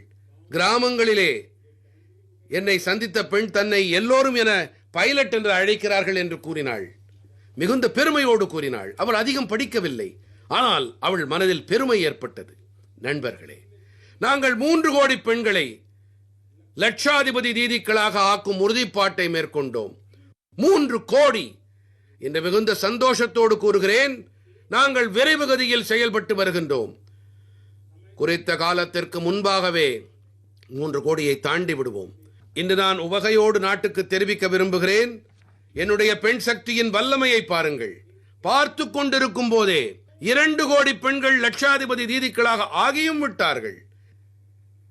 இன்று சில லட்சாதிபதி தீதிகள் என் முன்னே அமர்ந்திருக்கிறார்கள். இவர்களே வல்லமையின் அடையாளங்கள். இவர்களின் மீது என் முழு நம்பிக்கை இருக்கிறது. பாரதத்தின் வளர்ச்சி பயணத்திலே அவர்களின் பங்களிப்பு தொடர்ந்து அதிகரிக்கும். எனதருமை நாட்டு மக்களே, என்னுடைய தேசத்தின் விவசாயிகளுக்கு பாரதத்தின் பொருளாதாரத்தில் மிகப்பெரிய பங்களிப்பு இருக்கிறது. பாரத விவசாயிகளின் பங்களிப்பு வளம் கூட்டுகிறது. கடந்த ஆண்டு தானிய உற்பத்தியிலே என்னுடைய தேசத்தின் விவசாயிகள் பழைய பதிவுகள் அனைத்தையும் முறியடித்து விட்டார்கள். இதுதான் அவர்களின் வல்லமை. நாட்டு மக்களே, அதே அளவு நிலம், ஆனால் வழிமுறைகள் மாறின. நிலத்துக்கு நீர் சென்றது. நல்ல விதைகள் கிடைக்கத் தொடங்கின. விவசாயிகளுக்கு நல்ல வசதிகள் ஏற்பட ஆரம்பித்தன. அவர்கள் தங்களுடைய வல்லமையை நாட்டிற்கு அர்ப்பணிக்கிறார்கள். இன்று பாரதம் பால், பருப்பு வகைகள், சணல் போன்றவற்றின் உற்பத்தியிலே உலகிலே முதல் நிலையில் இருக்கின்றது. இன்று உலகத்தின் 2வது மிகப்பெரிய மீன் உற்பத்தியாளரான என்னுடைய மீனவ சகோதரர்களின் திறமைகளை பாருங்கள். மீன்வள உற்பத்தியிலே உலகில் நாம் 2வது இடத்தை அடைந்து விட்டோம். இன்று பாரதம் அரிசி, கோதுமை, பழங்கள், மேலும் காய்கறிகள் உற்பத்தியிலும் கூட உலகின் 2வது இடத்தை அடைந்து விட்டது. நண்பர்களே, இது உங்களுக்கு மகிழ்ச்சியை அளிக்கும். என்னுடைய தேசத்தின் விவசாயிகள் விளைவிக்கும் பொருட்கள் இன்று உலகத்தின் சந்தைகளை எல்லாம் சென்று சேர்கிறது. 4 லட்சம் கோடி ரூபாய் விளைபொருட்கள் உலகிற்கு ஏற்றுமதி செய்யப்பட்டிருக்கின்றது. நம் நாட்டின் விவசாயிகள் தங்கள் பலத்தை காட்டிவிட்டார்கள். நாம் சிறு விவசாயியாகட்டும், கால்நடையாளர்களாகட்டும், மீனவர்களாகட்டும், தேசத்தின் வளர்ச்சியில் பல நலத்திட்டங்களின் ஆதாயங்களை அவர்களிடத்தில் கொண்டு சேர்த்து வருகிறோம். PM விவசாயிகளுக்கான கௌரவ கொடையாகட்டும், மழைநீர் சேமிப்பாகட்டும், நீர்ப்பாசன திட்டங்களாகட்டும், தரமான விதைகளாகட்டும், உரங்களுக்கான தேவைகளாகட்டும், அனைத்து துறைகளிலும் இன்று நம்பிக்கை, பயிர் காப்பீட்டின் மீது விவசாயிகள் மீது நம்பிக்கை ஏற்பட்டிருக்கிறது. அவர்கள் ஊக்கத்தோடு செயல்படுகிறார்கள். அதன் பலனும் நாட்டைச் சேர்கிறது. முன்னர் கற்பனையில் மட்டுமே இருந்த விஷயம் என்று நடைமுறை சாத்தியமாகி வருகிறது. நாட்டு மக்களே, நம் நாட்டின் கால்நடை செல்வத்தை காப்பாற்ற வேண்டும். கோவிட் தடுப்பூசி நமக்கு இலவசமாக நினைவிருக்கலாம். ஆனால் நாம் கால்நடைகளுக்காகவும் கூட இதுவரை 125 கோடி தவணைகள் இலவசமாக கால்நடைகளுக்கு போட்டாகிவிட்டது. ஃபுட் அண்ட் மவுத் நோயிலிருந்து நிவாரணம் பெற இதை நமது தமிழ்நாட்டிலே கோமாரி நோய், என்ன நோய்? கோமாரி நோய் என்பார்கள். அதிலிருந்து கால்நடைகளை காப்பாற்ற 125 கோடி தவணைகளை நாம் போட்டுவிட்டோம், இலவசமாக போட்டுவிட்டோம். விளைநிலம் தொடர்பாக தேசத்தின் நாட்டின் பிற விவசாயிகளோடு ஒப்பிடுகையில் பின்தங்கி இருக்கும் புஜ் விவசாயிகள் ஏதோ காரணத்தால் 100 மாவட்டங்கள் பின்தங்கின. எதிர்பார்ப்பை விட அங்கே விவசாயம் குறைவுதான். ஆகையினால் நாங்கள் 100 மாவட்டங்களை அடையாளம் கண்டோம். மொத்த தேசத்திலும் அங்கே இருக்கும் விவசாயிகளுக்கு சக்தி அளித்து அவர்களுக்கு உதவிகள் அளிக்க ஒரு இயக்கத்தை முடுக்கிவிட்டோம் நாங்கள். இதன் பொருட்டு PM தன தானிய விவசாய திட்டம் தொடங்கப்பட்டது. PM தனதானிய விவசாய திட்டம் தேசத்தின் பின்தங்கிய 100 மாவட்டங்களுக்கு சற்று உதவி கிடைத்தாலும் கூட அங்கிருக்கும் விவசாயிகளும் நாட்டின் பிற விவசாயிகளுக்கு இணையாக ஆவார்கள். எனதருமை நாட்டு மக்களே, பாரதத்தின் விவசாயிகள், பாரதத்தின் மீனவர்கள், பாரதத்தின் கால்நடையாளர்கள்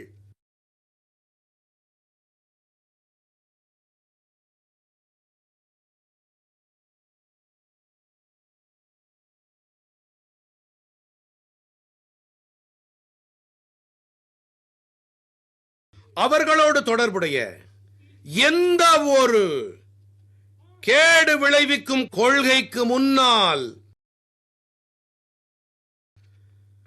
மோடி பெருங்கற்சுவராக நிற்கின்றான்.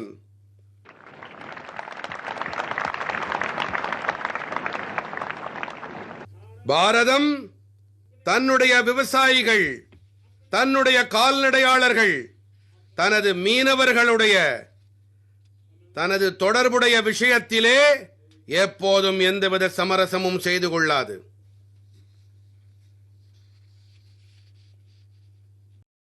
என் இனிமையான நாட்டு மக்களே, ஏழ்மை எப்படிப்பட்டது இதை புத்தகத்தை படித்து தெரிந்து கொள்ள அவசியம் எனக்கில்லை. அதை நான் நன்கறிவேன். அரசு அதிகாரத்திலும் இருந்திருக்கிறேன். ஆகையினாலே நான் தொடர்ந்து முயற்சித்திருக்கிறேன். அரசாங்கம் கோப்புகளில் அடங்கிவிடக் கூடாது.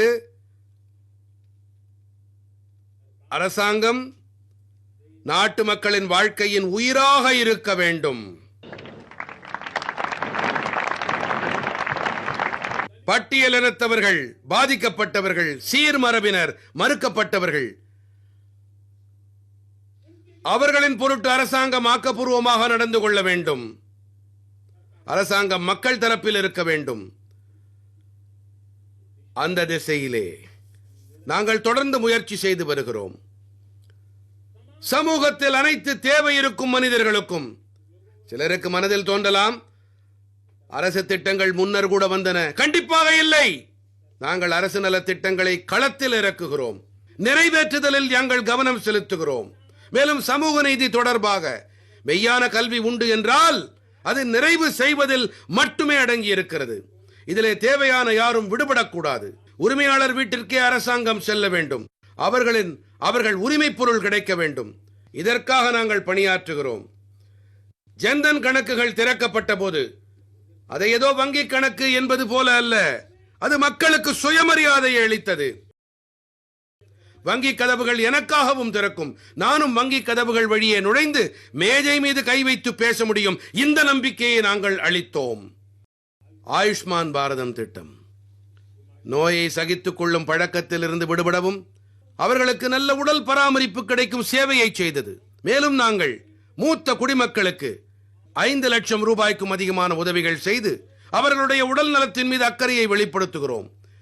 இன்று PM குடியிருப்புகள் 4 கோடி ஏழைகளுக்கு வீடுகள் கிடைப்பது என்பது வாழ்க்கையின் கனவுகள் அவற்றை மெய்ப்படச் செய்கின்றன. அந்த இல்லங்கள் வெறும் சுவர்கள் அல்ல நண்பர்களே.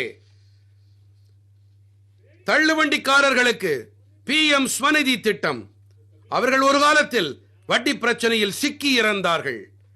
இன்று PM ஸ்வநிதி காரணமாக தள்ளுவண்டி கடைக்காரர்களும் கூட UPI வாயிலாக கொடுக்கல் வாங்கலில் ஈடுபடுவதை பார்த்திருப்பீர்கள். இந்த மாற்றம் கடைக்கோடியில் இருக்கும் மக்களிடம் கரிசனத்தை ஏற்படுத்தும் அரசாக இருக்க வேண்டும். இதன் காரணமாக களத்தோடு தொடர்புடைய இந்த திட்டங்கள் உருவாகின்றன. இந்த களத்தோடு தொடர்புடைய திட்டங்கள் களத்தில் பயனளிக்கின்றன. மேலும் களத்தில் பலனளிக்கும் இந்த திட்டங்கள் வாழ்க்கையின் ஒரு மாற்றத்தை ஏற்படுத்தும் பலமான கருவிகளாக ஆகின்றன. ஒரு காலத்திலே ஏழைகளாகட்டும், சீர்மரபினராகட்டும், விலக்கப்பட்டவர்களாகட்டும், மாற்றுத்திறனாளிகளாகட்டும், நம்முடைய கைம்பெண் தாய்மார்கள் சகோதரிகளாகட்டும் தங்களுடைய உரிமைகளுக்காக அலைய வேண்டி இருந்தது. அரசு அலுவலகங்களில் நடையாய் நடந்து ஓடாய் தேய்ந்து போனார்கள். இன்று அரசாங்கம் உங்கள் வாயிற்படிகளிலே வந்து நிற்கின்றது. எல்லோருக்கும் கிடைக்க வேண்டும் என்ற அணுகுமுறையோடு செயல்படுகிறது. கோடிக்கணக்கான பயனாளிகளுக்கு பயன்கள் கிடைக்கின்றன. நேரடி ஆதாய பரிமாற்றம் ஒரு மிகப்பெரிய புரட்சிகரமான மாற்றத்தை ஏற்படுத்தி இருக்கிறது. நண்பர்களே, ஏழ்மையை அகற்றுவோம் என்ற கோஷத்தை தேசம் நிறைய கேட்டுவிட்டது. செங்கோட்டையிலிருந்தும் கேட்டிருக்கிறது. இதை கேட்டு கேட்டு தேசத்தின் காதுகள் இற்று போய்விட்டன. ஏழ்மையை அகற்ற முடியாது என்று தேசம் ஏற்றுக்கொண்டு விட்டது. ஆனால் நாங்கள் திட்டங்களை ஏழைகளின் வாயில்களுக்கு கொண்டு செல்லும் போது, ஏழைகளின் நெஞ்சிலே நம்பிக்கையை ஏற்படுத்தும் போது, அப்போது என் தேசத்தின் 25 கோடி மக்கள் ஏழ்மையை முறியடித்து அதிலிருந்து வெளியேறி புதியதோர் வரலாற்றை அவர்கள் படைக்கின்றார்கள். இந்த தேசத்தின் 10 கோடி ஏழைகள் 10 ஆண்டுகளிலே 25 கோடிக்கும் அதிகமான ஏழைகள் ஏழ்மையை தோற்கடித்து அதிலிருந்து வெளியேறிவிட்டார்கள். புதிய ரக நடுத்தர வர்க்கம் ஒன்று தயாராகி இருக்கிறது. எனது நண்பர்களே, இந்த புதிய நடுத்தர வர்க்கம் மற்றும் நடுத்தர வர்க்கம் எப்படிப்பட்டதோர் சேர்ந்திசை என்றால், இவர்களிடம் பேரார்வம் இருக்கிறது, முயற்சிகளும் இருக்கின்றன. அவர்கள் தேசத்தை முன்னெடுத்து செல்லும் வல்லமைக்கு சொந்தக்காரர்கள். எனதருமை நாட்டு மக்களே, மிக நெருங்கிய வருங்காலத்திலே எனதருமை நாட்டு மக்களே நெருங்கிய வருங்காலத்திலே மாபெரும் சமூக சீர்திருத்தவாதியான மகாத்மா ஜோதிபா பூலே அவர்களுடைய 200வது பிறந்த நாள் வரவிருக்கின்றது. நாங்கள் அந்த பிறந்த நாள் கொண்டாட்டத்தை தொடங்க இருக்கிறோம். மேலும் மகாத்மா ஜோதிபா பூலே அவர்களுடைய கோட்பாடுகளை, அவர்கள் அளித்த மந்திரத்தை, அதிலே நமக்கெல்லாம் உத்வேகம் அடங்கி இருக்கிறது. பின்தங்கியவர்களுக்கு முதன்மை அளித்தல். பின்தங்கியவர்களுக்கு முதன்மை அளிக்கும் போது நாம் மாற்றத்தினுடைய உயரங்களை எட்டிப்பிடிக்க விரும்புகிறோம். இதனை அடைய நாங்கள் உச்சபட்ச முயற்சிகளை செய்ய விரும்புகிறோம். நாங்கள் ஒளிவு மறைவற்ற கொள்கை வாயிலாக பின்தங்கியவர்களுக்கு முதன்மை, இதை கள அளவில் செயல்படுத்த விரும்புகிறோம். பின்தங்கியவர்கள் மத்தியில் செயல்படுத்த விரும்புகிறோம். நண்பர்களே, தள்ளுவண்டி கடைக்காரர்களுக்கான PM ஸ்வநிதி திட்டமாகட்டும், அல்லது திறன்கள் படைத்த கைகளால் பணிபுரியும் நம்முடைய விஸ்வகர்மா சகோதரர்கள், சீர் மரபினரில் இன்னும் பின்தங்கி இருப்பவர்கள், அவர்களுக்கான ஜன்மன் திட்டமாகட்டும், தம்முடைய கிழக்கு பாரதத்தின் வளர்ச்சியிலே மொத்த பாரதத்திற்கு இணையாக ஆக்க வேண்டி மேலும் அவர்களுக்கு தலைமை அளிக்கும் திசையில் பணிகள் நடக்க, நாங்கள் சமுதாயம் பின்தங்கி இருந்தால் அதை முன்னிறுத்துவதோடு நிற்பதில்லை. மாறாக பின்தங்கி இருக்கும் பகுதி அதற்கு முதன்மை அளிக்க விரும்புகிறோம். பின்தங்கி இருக்கும் மாவட்டங்கள், நாங்கள் அவற்றிற்கு முதன்மை அளிக்க விரும்புகிறோம். பின்தங்கி போன தொகுதிகள், அவற்றிற்கு முதன்மை அளிக்க விரும்புகிறோம். நாங்கள் 100 முன்னேற துடிக்கும் மாவட்டங்கள், 500 முன்னேற துடிக்கும் தொகுதிகள், இவற்றை தேர்வு செய்து செயல்பட்டோம். நாங்கள் கிழக்கு பாரதத்தின் வளர்ச்சிக்காக ஆயிரக்கணக்கான கோடி ரூபாய் கட்டமைப்பு திட்டங்களுக்கு உயிர் கொடுத்தோம். நாங்கள் கிழக்கு பாரதத்தின் ஒட்டுமொத்த வாழ்வையும் மாற்றி தேசத்தின் வளர்ச்சியில் பங்குதாரர்களாக ஆக்கியிருக்கிறோம். என் மனம் நிறை நாட்டு மக்களே, வாழ்க்கையின் அனைத்து துறைகளிலும் வளர்ச்சி ஏற்பட வேண்டும். வளர்ச்சியிலே விளையாட்டுகளுக்கும் முக்கியத்துவம் உண்டு. எனக்கு இதிலே மிகுந்த ஆர்வம் உண்டு. முன்னர் ஒரு காலத்திலே குழந்தைகள் விளையாட்டுகளிலே நேரத்தை கழித்தால் பெற்றோர் அதை விரும்ப மாட்டார்கள். இது இன்று தலைகீழாக மாறிவிட்டது. இன்று குழந்தைகள் விளையாட்டுகளில் முன்னேற்றம் கண்டால், ஆர்வம் காட்டினால் பெற்றோருக்கு பெருமிதம் ஏற்படுகிறது. நான் இதை நல்ல அறிகுறியாக காண்கிறேன். என்னுடைய தேசத்தின் குடும்பங்களிலே விளையாட்டுகளுக்கு உகந்த சூழலை பார்க்கும்போது என் மனம் பெருமையில் துள்ளுகிறது. நான் இதை தேசத்தின் எதிர்காலத்துக்கான நல்ல சகுனமாக பார்க்கிறேன். மேலும் நண்பர்களே, விளையாட்டுகளுக்கு ஊக்கமளிக்க நாங்கள் தேசிய விளையாட்டுக் கொள்கை பல சகாப்தங்களுக்கு பிறகு நாங்கள் தேசத்திலே கேலோ பாரத் கொள்கையை கொண்டு வந்திருக்கிறோம். இதனால் விளையாட்டு உலகில் வளர்ச்சிக்கான முயற்சிகள் நடக்க வேண்டும். பள்ளிகள் தொடங்கி ஒலிம்பிக் வரை நாங்கள் ஒரு முழுமையான சூழல் அமைப்பை உருவாக்க விரும்புகிறோம். அது கோச்சிங் அமைப்பாகட்டும், உடலுறுதி விஷயமாகட்டும், விளையாட்டு மைதானமாகட்டும், விளையாட்டு அமைப்புகளாகட்டும், விளையாட்டுகளுக்கு தேவையான உபகரணங்களாகட்டும், விளையாட்டு பொருட்களை தயாரிக்க அளிக்க வேண்டிய ஊக்கமாகட்டும், அதாவது ஒரு வகையான சூழல் அமைப்பு தொலைவுகளில் இருக்கும் குழந்தைகளுக்கும் கொண்டு சேர்க்கிறோம். ஆனால் நண்பர்களே, உடலுறுதி பற்றி நான் பேசும்போது, விளையாட்டுக்கள் பற்றி நான் பேசும்போது, அப்போது நான் ஒரு கவலையையும் உங்கள் முன் வைக்க விரும்புகின்றேன். நமது தேசத்தின் ஒவ்வொரு குடும்பமும் இந்த கவலையை பற்றி நினைத்து பார்க்க வேண்டும். உடல் பருமன் நம் தேசத்திற்கு பெரும் சவாலாக மாறியிருக்கிறது. வர இருக்கும் ஆண்டுகளிலே மெத்த படித்தவர்கள் என்ன கூறுகிறார்கள் என்றால், 3இல் ஒருவர் உடல் பருமனுக்கு இரையாவார் என்கிறார்கள். உடல் பருமனிலிருந்து நாம் தற்காத்துக் கொள்ள வேண்டும். இதை கவனத்தில் கொள்ள வேண்டும். நிறைய செய்யலாம், ஆனால் ஒரு சிறிய ஆலோசனை கூறினார்கள். இதை குடும்பங்கள் தீர்மானிக்கட்டும். சமையல் எண்ணெய் வீட்டிற்கு வரும்போது 10% குறைவாகவே வர வேண்டும். 10% குறைவாகவே நாம் பயன்படுத்துவோம். நாம் உடல் பருமனிற்கு எதிரான போரினை வெல்லும் திசையிலே நாம் நமது பங்களிப்பை அளிப்போம்.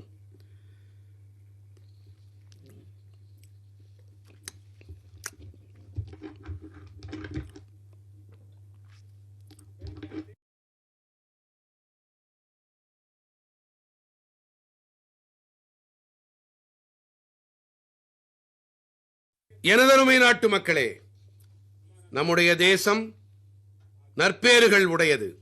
ஆயிரக்கணக்கான ஆண்டுகள் மரபு செல்வம் வாய்த்தவர்கள். இது நமக்கு நிரந்தரமான ஆற்றலையும் உத்வேகத்தையும் அளிக்கிறது. தியாகம் தவத்திற்கான பாதையை காட்டுகிறது. இன்று மிக குறிப்பாக இந்த ஆண்டு குரு தேக் பகதூர் அவர்களுடைய 300வது உயிர் தியாகம் செய்த ஆண்டாகும். தேசத்தின் கலாச்சாரத்தின் பாதுகாப்புக்காக, பாரதத்தின் விழுமியங்களின் பாதுகாப்புக்காக அவர் தன்னுடைய அனைத்தையும் தியாகம் செய்தார். நான் இன்று அவருக்கு தலை வணங்குகிறேன். நண்பர்களே, நம்முடைய கலாச்சாரத்தின் நம்முடைய பன்முகத்தன்மைதான். நாங்கள் நம்முடைய பன்முகத்தன்மையை கொண்டாட விரும்புகிறோம். பன்முகத்தன்மையை கொண்டாடுவதை ஒரு பழக்கமாக்க விரும்புகிறோம். இது நம்முடைய கௌரவமாகும். நம் பாரத அன்னையின் இந்த பூந்தோட்டம் எத்தனை வகை மலர்களால் அலங்கரிக்கப்பட்டிருக்கிறது. எத்தனை பன்முகத்தன்மை இருக்கிறது. இந்த பன்முகத்தன்மை நம்முடைய மிகப்பெரிய பாரம்பரியம், நம்முடைய மிக பெரும் ஆகச்சிறந்த கௌரவமாகும். நாம் பிரயாகராஜின் மகா கும்பமேளாவில் இதை பார்த்தோம். பாரதத்தின் பன்முகத்தன்மையை எப்படி வாழ்வது என்பதை. ஒரே இடத்தில் கோடிக்கணக்கான மக்கள், ஒரே உணர்வு, ஒரே உறுதிப்பாடு, ஒரே முயற்சி. இது உலகிற்கு மிகப்பெரிய அதிசயமானது. மகா கும்பமேளாவின் இந்த வெற்றி பாரதத்தின் ஒற்றுமை மற்றும் வல்லமைக்கு புகழ் மாலையாகிறது. நண்பர்களே, நம்முடைய தேசம் மொழிகளின் பன்முகத்தன்மையால் நிறைந்து காணப்படுகிறது. அந்த வகையிலே நாம் மராட்டி, அசமியா, பாங்லா, பாலி, பிராகிருத் ஆகியவற்றுக்கு செம்மொழி அந்தஸ்தை அளித்திருக்கின்றோம். என் நம்பிக்கை என்னவென்றால், நம்முடைய மொழிகள் எந்த அளவுக்கு வளர்கின்றனவோ, நம்முடைய மொழிகள் எத்தனை வளமாகின்றனவோ, நம்முடைய அறிவுசார் அமைப்புகளுக்கும் அந்த அளவு வலுகூட்டப்படும். இதுதான் நம்முடைய பலம். இது தரவுகளின் உலகம். இந்த பலம் உலகிற்கும் பலமளிக்க முடியும். அந்த அளவுக்கு நம் மொழிகளிலே வல்லமை இருக்கின்றது. நம் மொழிகள் அனைத்து பற்றியும் நாம் பெருமை கொள்ள வேண்டும். நம் மொழிகள் அனைத்தின் வளர்ச்சிக்காகவும் அனைத்து முயற்சிகளையும் மேற்கொள்ள வேண்டும். நண்பர்களே, ஓலைச்சுவடிகளிலே பண்டைய ஞான களஞ்சியம் நிறைந்திருக்கிறது. ஆனால் நாம் அதை உதாசீனப்படுத்தி வந்தோம்.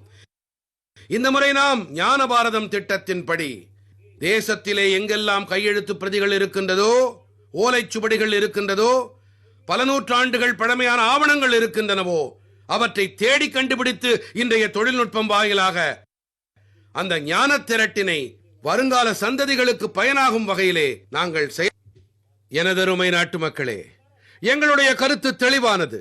இந்த தேசத்தை அரசாங்கங்கள் மட்டுமே உருவாக்குவதில்லை. இந்த தேசத்தை ஆட்சி அதிகாரத்தில் இருப்பவர்கள் மட்டும் படைப்பதில்லை.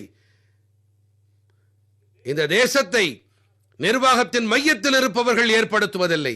இந்த தேசத்தின் உருவாக்கம் கோடானு கோடி மக்களின் கடும் உழைப்பால், ரிஷிகள், முனிகள், விஞ்ஞானிகள், ஆசிரியர்களுடைய, விவசாயிகளுடைய, வீரர்களுடைய, இராணுவத்தினருடைய, தொழிலாளர்களுடைய கடும் உழைப்பால் தேசம் உருவாகின்றது.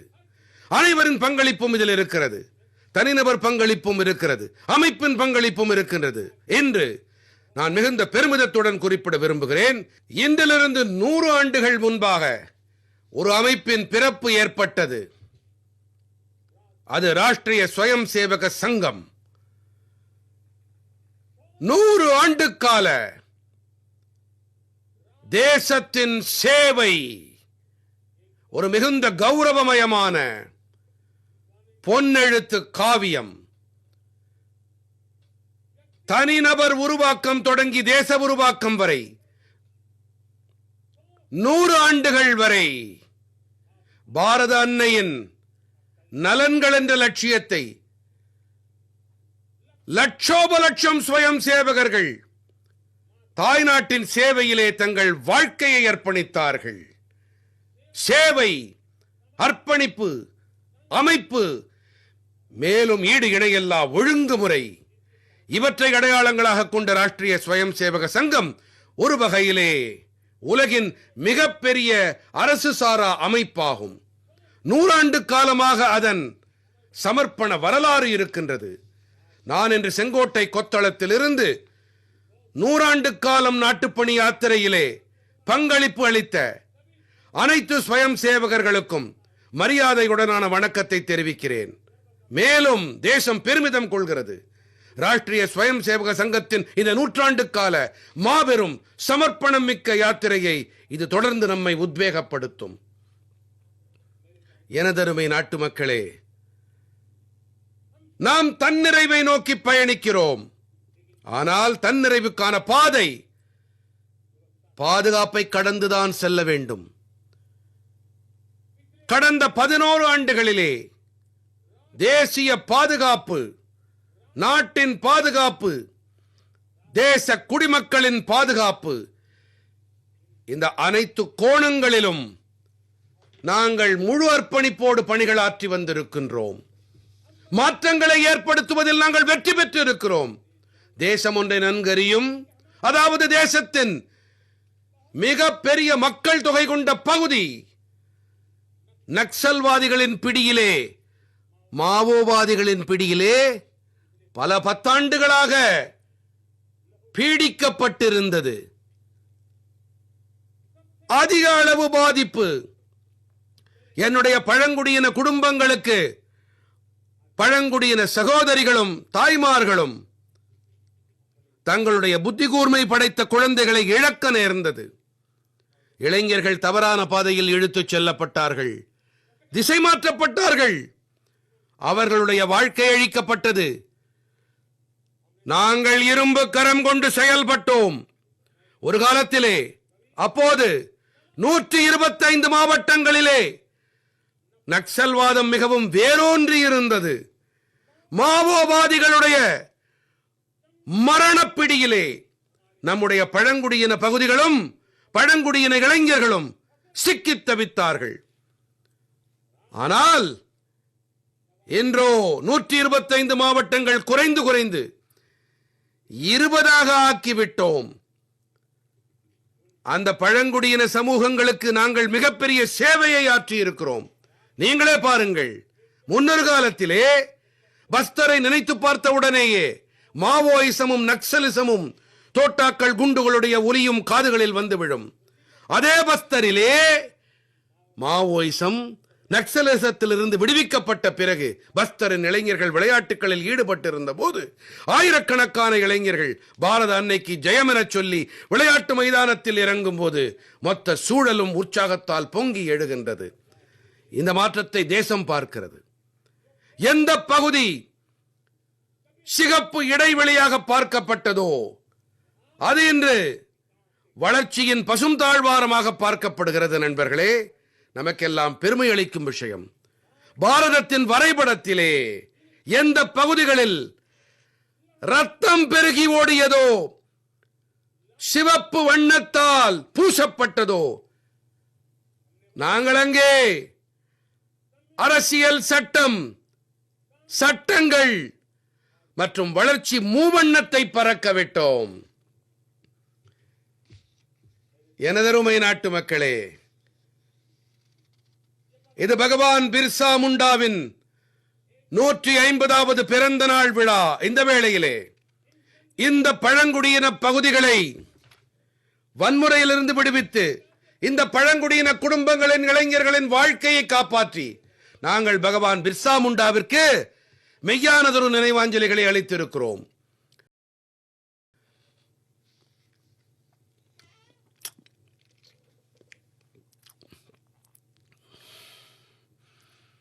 எனதருமை நாட்டு மக்களே, நான் இன்று தேசத்தின் முன்பாக ஒரு சவால் தொடர்பான என் கவலையை முன்வைக்க விரும்புகின்றேன். பெரும் சூழ்ச்சிக்கு உட்பட்டு, தீட்டப்பட்ட திட்டத்திற்கு உட்பட்டு தேசத்தின் மக்கள் தொகையில் மாற்றம் ஏற்படுத்தப்படுகிறது. ஒரு புதிய சங்கடத்திற்கான விதைகள் விதைக்கப்படுகின்றன. மேலும் இந்த ஊடுருவல்காரர்கள் என்னுடைய தேசத்தின் இளைஞர்களின் தினசரி உணவை பிடுங்கி தின்கிறார்கள். இந்த ஊடுருவல்காரர்கள் என்னுடைய தேசத்தின் சகோதரிகள், தாய்மார்களை குறிவைக்கிறார்கள். இதை பொறுத்துக் கொள்ள முடியாது. இந்த ஊடுருவல்காரர்கள் அப்பாவி பழங்குடி மக்களை ஏமாற்றி அவர்களின் நிலத்தை ஆக்கிரமிக்கின்றார்கள். இந்த தேசம் இதை பொறுத்துக் கொள்ளாது. ஆகையினாலே எனதருமை நாட்டு மக்களே, மக்கள் தொகையில் மாற்றம் ஏற்படும் போது, எல்லை பகுதியில் மாற்றம் ஏற்படும் போது, அப்போது தேச பாதுகாப்பு கேள்விக்குறியாக்கப்படுகிறது. தேசத்தின் ஒருமைப்பாடு, இறையாண்மை, இவற்றிற்கு சங்கடம் ஏற்படுகிறது. சமூக நெருக்கடிக்கான விதை விதைக்கப்படுகிறது. எந்த தேசமும் ஊடுருவல்காரர்களுக்கு இடமளிக்க முடியாது. உலகின் எந்த தேசமும் செய்ய முடியாது. பாரதத்தை நாம் எப்படி இரையாக்க முடியும்? நம்முடைய முன்னோர்கள் தியாகத்தாலும் உயிர் தியாகத்தாலும் சுதந்திரம் பெற்றுத் தந்தார்கள். நமக்கான சுதந்திர பாரதத்தை அளித்தார்கள். அந்த மாமனிதர்களிடம் நம்முடைய கடமை என்னவென்றால், நாம் நம்முடைய தேசத்திலே இப்படிப்பட்ட நடவடிக்கைகளுக்கு இடம் கொடுக்க கூடாது. இதுவே அவர்களுக்கான உண்மையான நினைவாஞ்சலி. ஆகையினாலேயே செங்கோட்டை மேடையிலிருந்து நான் கூற விரும்புகிறேன், நாங்கள் ஓர் உயர்மட்ட மக்கள் தொகை மிஷனை தொடங்க முடிவெடுத்திருக்கிறோம். இந்த மிஷனுக்குட்பட்டு புலப்படும் இந்த பயங்கர நிலை, பாரதத்தை சூழ்ந்திருக்கும் இந்த கார்மேகம், இதை எதிர்கொள்ள சரியான நேரத்திலே நன்கு சிந்திக்கப்பட்டு ஒழுங்கமைப்பட்ட வகையிலே தன் செயல்பாட்டை புரியும் அந்த திசையிலே நாம் முன்னேறி வருகிறோம். எனதருமை நாட்டு மக்களே, நாளை ஜென்மாஷ்டமி புனித திருநாள். பகவான் கிருஷ்ணனின் பிறந்த நாள் கொண்டாட்டம் தேசத்திலே கொண்டாடப்படுகிறது. நண்பர்களே, பகவான் கிருஷ்ணன் என் நினைவுக்கு வரும்போது நாம் கண்கூடாக பார்க்கலாம், மொத்த உலகிலுமே இன்று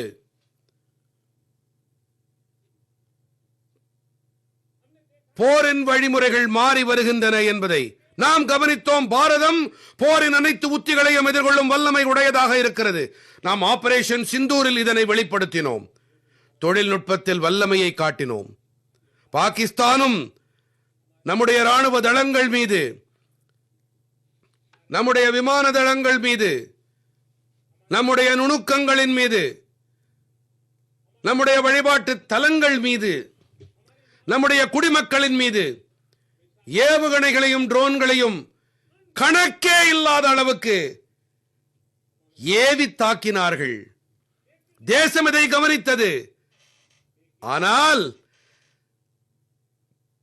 தேசத்தை பாதுகாப்பாக வைக்க கடந்த 10 ஆண்டுகளில் மேற்கொண்ட முயற்சிகள், இந்த பலத்தின் விளைவாக அவர்களின் ஒவ்வொரு தாக்குதல்களையும் தம்முடைய சாகச நாயகர்களும் நம்முடைய தொழில்நுட்பமும் துரும்பாக எரித்து பொசுக்கியது.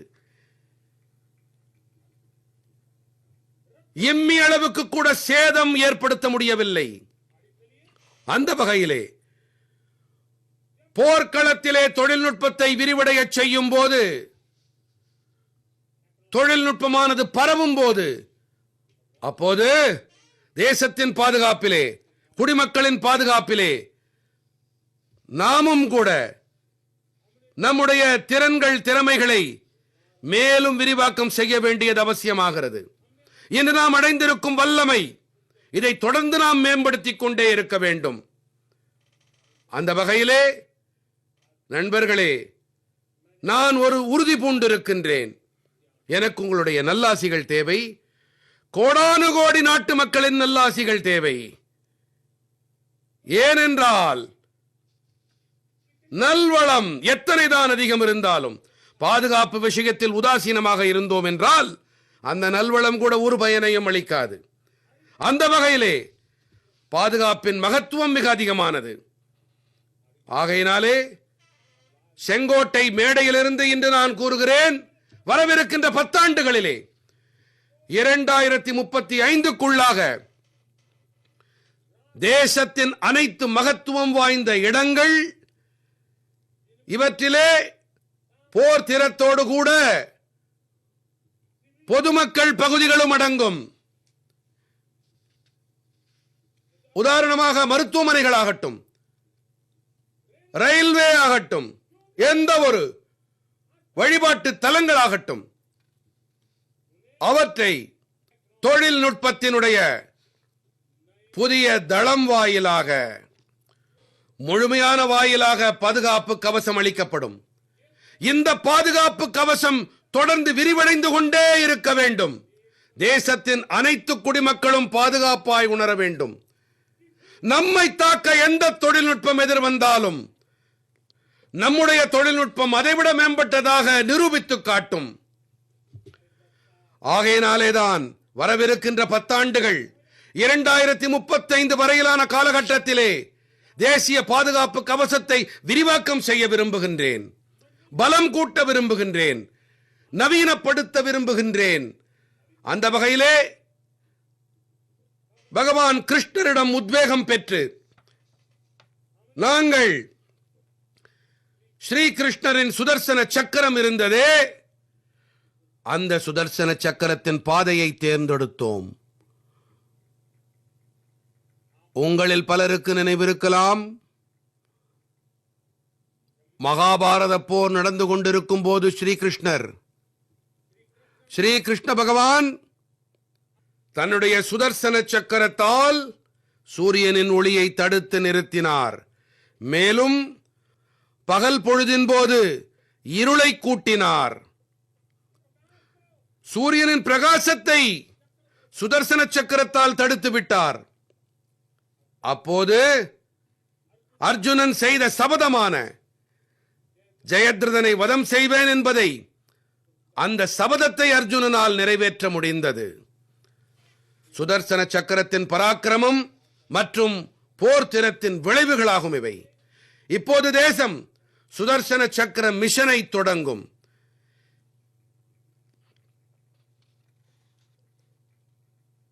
இந்த மிஷன் சுதர்சன சக்கரம் ஒரு சக்தி வாய்ந்த ஆயுத முறை. எதிரிகளுடைய தாக்குதலை நீர்த்து போக வைப்பது மட்டுமல்லாமல் அதைவிட பல மடங்கு அதிகமாக எதிரிகளின் மீது எதிர்த்தாக்குதல் தொடுக்கும். நாங்கள் பாரதத்தின் இந்த மிஷன் சுதர்சன சக்கரத்திற்காக சில அடிப்படை கூறுகளை முடிவு செய்திருக்கின்றோம். வர இருக்கின்ற 10 ஆண்டு காலத்திலே நாங்கள் அதை முன்னெடுத்துச் செல்ல இருக்கிறோம். ஒரு விஷயம், முழுமையான இந்த நவீன அமைப்பு, இதற்காக ஆய்வு, மேம்பாடு, அதன் தயாரிப்பு நம்முடைய நாட்டில் மட்டுமே இருக்க வேண்டும். நம்முடைய நாட்டு இளைஞர்களின் திறன்களால் உருவாக்கம் பெற வேண்டும். நம் நாட்டவர்களால் உருவாக்கப்பட வேண்டும். இரண்டாவது விஷயம், எப்படிப்பட்ட அமைப்பு உருவாகும் என்றால், போர்கள் கண்ணோட்டத்தில் பார்க்கும்போது எதிர்காலத்தில் எப்படிப்பட்ட சாத்தியக்கூறுகள் இருக்கும் என்பதை கணக்கிலே கொண்டு +1 என்ற உத்தியை கையாளும். மூன்றாவதாக, சுதர்சன சக்கரத்தின் பலம் காரணமாக அது மிகவும் துல்லியமாக எங்கு செல்ல விரும்பியதோ அங்கே சென்றது, மீண்டும் ஸ்ரீ கிருஷ்ணரிடம் வந்து சேர்ந்தது. நாம் இந்த சுதர்சன சக்கரம் வாயிலாகவும் கூட இலக்கு நிர்ணயித்து துல்லியமாக தாக்குதல் நடத்தக்கூடிய திசையிலே நாங்கள் முன்னேறி செல்வோம். அந்த வகையிலே போரின் மாறி வரும் வழிமுறைகள், தேசத்தின் பாதுகாப்பு, குடிமக்களின் பாதுகாப்பிற்காக நான் மிகுந்த அர்ப்பணிப்போடு இந்த செயலை முன்னெடுத்துச் செல்வேன் என்று வாக்களிக்கின்றேன்.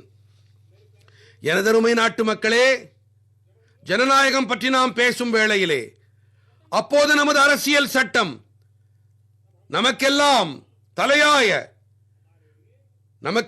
தலையாய விளக்கு தூணாக இருக்கின்றது. நம்முடைய கருத்தூக்கம் மையமாக இருக்கிறது. ஆனால் இன்றிலிருந்து 50 ஆண்டுகள் முன்பாக பாரத அரசியல் சட்டத்தின் கழுத்து நெரிக்கப்பட்டது. பாரத அரசியல் சட்டத்தின் முதுகில் கத்தி குத்து விழுந்தது. தேசம் சிறைச்சாலையாக்கப்பட்டது. அவசர நிலை பிறப்பிக்கப்பட்டது. எமர்ஜென்சி திணிக்கப்பட்டது. எமர்ஜென்சி வந்து 50 ஆண்டுகளாகின்றன. தேசத்தின் எந்த ஒரு தலைமுறையும் அரசியல் சட்டத்தின் இந்த படுகொலையை மறந்துவிடக் கூடாது.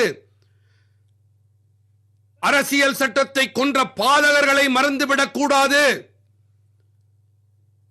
மேலும் நாம் பாரதத்தின் அரசியல் சட்டத்திடம் நம்முடைய அர்ப்பணிப்பை மேலும் பலமாக அளித்து முன்னேற வேண்டும். இதுவே நம்முடைய உத்வேகம். எனதருமை நாட்டு மக்களே, நான் இதே செங்கோட்டையிலிருந்து 5 உறுதிமொழிகளை பற்றி பேசியிருந்தேன். நான் செங்கோட்டையிலிருந்து மீண்டும் ஒரு முறை என் நாட்டு மக்களுக்கு மீண்டும் நினைவூட்ட விரும்புகிறேன். வளர்ச்சியடைந்த பாரதத்தை உருவாக்க நாம் தடைப்படோம், தலை தாழோம். நாம் அதிகபட்ச உழைப்பை அர்ப்பணிப்போம். மேலும் நம்முடைய கண்களின் முன்பாகவே 2047 வளர்ச்சி அடைந்த பாரதத்தை உருவாக்கியே தீருவோம். எனதருமை நாட்டு மக்களே, என்னுடைய 2வது சபதம் என்னவென்றால், அதாவது நாம் நமது வாழ்க்கையிலே, நாம் நமது அமைப்புகளிலே, நமது விதிகள், சட்டம், பாரம்பரியத்திலே அடிமைத்தனத்தின் ஒரு துகளையும் கூட மீதம் வைத்திருக்க மாட்டோம். நாம் அனைத்து விதமான அடிமை தலைகளில் இருந்தும் விடுதலை அடைந்தே தீருவோம். எனதருமை நாட்டு மக்களே, நாம் நம்முடைய மரபுகளின் மீது பெருமிதம் கொள்வோம். நம்முடைய அடையாளத்தின் மீது இந்த மிகப்பெரிய அணிகலன், மிகப்பெரிய ஆபரணம், மிகப்பெரிய மகுடமணி நம்முடைய மரபுகளே ஆகும். நம் மரபை எண்ணி பெருமிதம் கொள்வோம். எனதருமை நாட்டு மக்களே, இவை அனைத்திற்கும் ஒற்றுமை என்ற மந்திரம் மிகவும் சக்தி வாய்ந்த மந்திரமாகும். ஆகையினாலே அந்த வகையிலே ஒற்றுமை என்ற இந்த இழையை யாரும் அறுக்காமல் பராமரிக்க வேண்டும். இதுவே சமூக ரீதியிலான உறுதிப்பாடாகும். எனதருமை நாட்டு மக்களே, பாரத அன்னையிடம் கடமைகளை ஆற்றுவது இது வழிபாட்டுக்கு சற்றும் குறைந்தது அல்ல, தவத்திற்கு சற்றும் குறைந்ததல்ல, ஆராதனைக்கு சற்றும் குறைந்ததல்ல. மேலும் இந்த உணர்வோடு நாம் அனைவரும் தாய் திருநாட்டின் நலன்களுக்காக உச்சபட்ச உழைப்பு அளிப்போம். 2047 வளர்ச்சியடைந்த பாரதம் என்ற லட்சியத்தை நாம் எட்ட நம்மை நாமே அர்ப்பணிப்போம், நம்மை நாமே ஒப்புக் கொடுப்போம். என்ன வல்லமை இருக்கிறதோ, என்ன வல்லமை இருந்தாலும் எந்த சந்தர்ப்பத்தையும் விடமாட்டோம். இது மட்டுமல்ல, புதிய சந்தர்ப்பங்களை தேடிக்கொண்டே இருப்போம். தேடியது கிடைத்தவுடன் 140 கோடி நாட்டு மக்களின் திறன்கள் திறமையால் நாம் தொடர்ந்து முன்னேறிக்கொண்டே இருப்போம், முன்னேறிக்கொண்டே இருப்போம், முன்னேறிக்கொண்டே இருப்போம். எனதருமை நாட்டு மக்களே, நாம் நினைவில் கொள்ள வேண்டும், 140 கோடி நாட்டு மக்களை நினைவில் கொள்ள வேண்டும். கடுமையாக யார் உழைத்தார்களோ,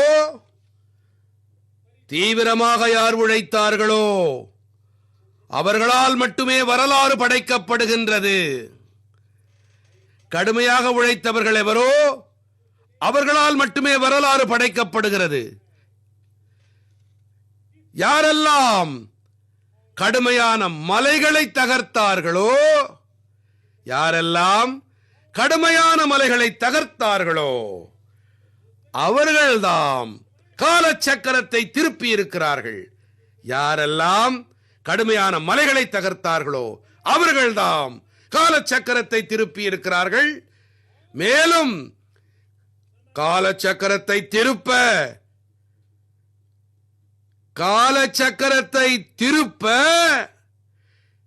இதுவே நேரமாகும், இதுவே சரியான நேரமாகும். எனதருமை நாட்டு மக்களே, மீண்டும் ஒரு முறை உங்கள் அனைவருக்கும் சுதந்திரத்தின் இந்த பெரும் திருவிழாவிலே பல பல நல்வாழ்த்துக்களை தெரிவிக்கிறேன், பல பல வாழ்த்துக்களை தெரிவிக்கின்றேன்.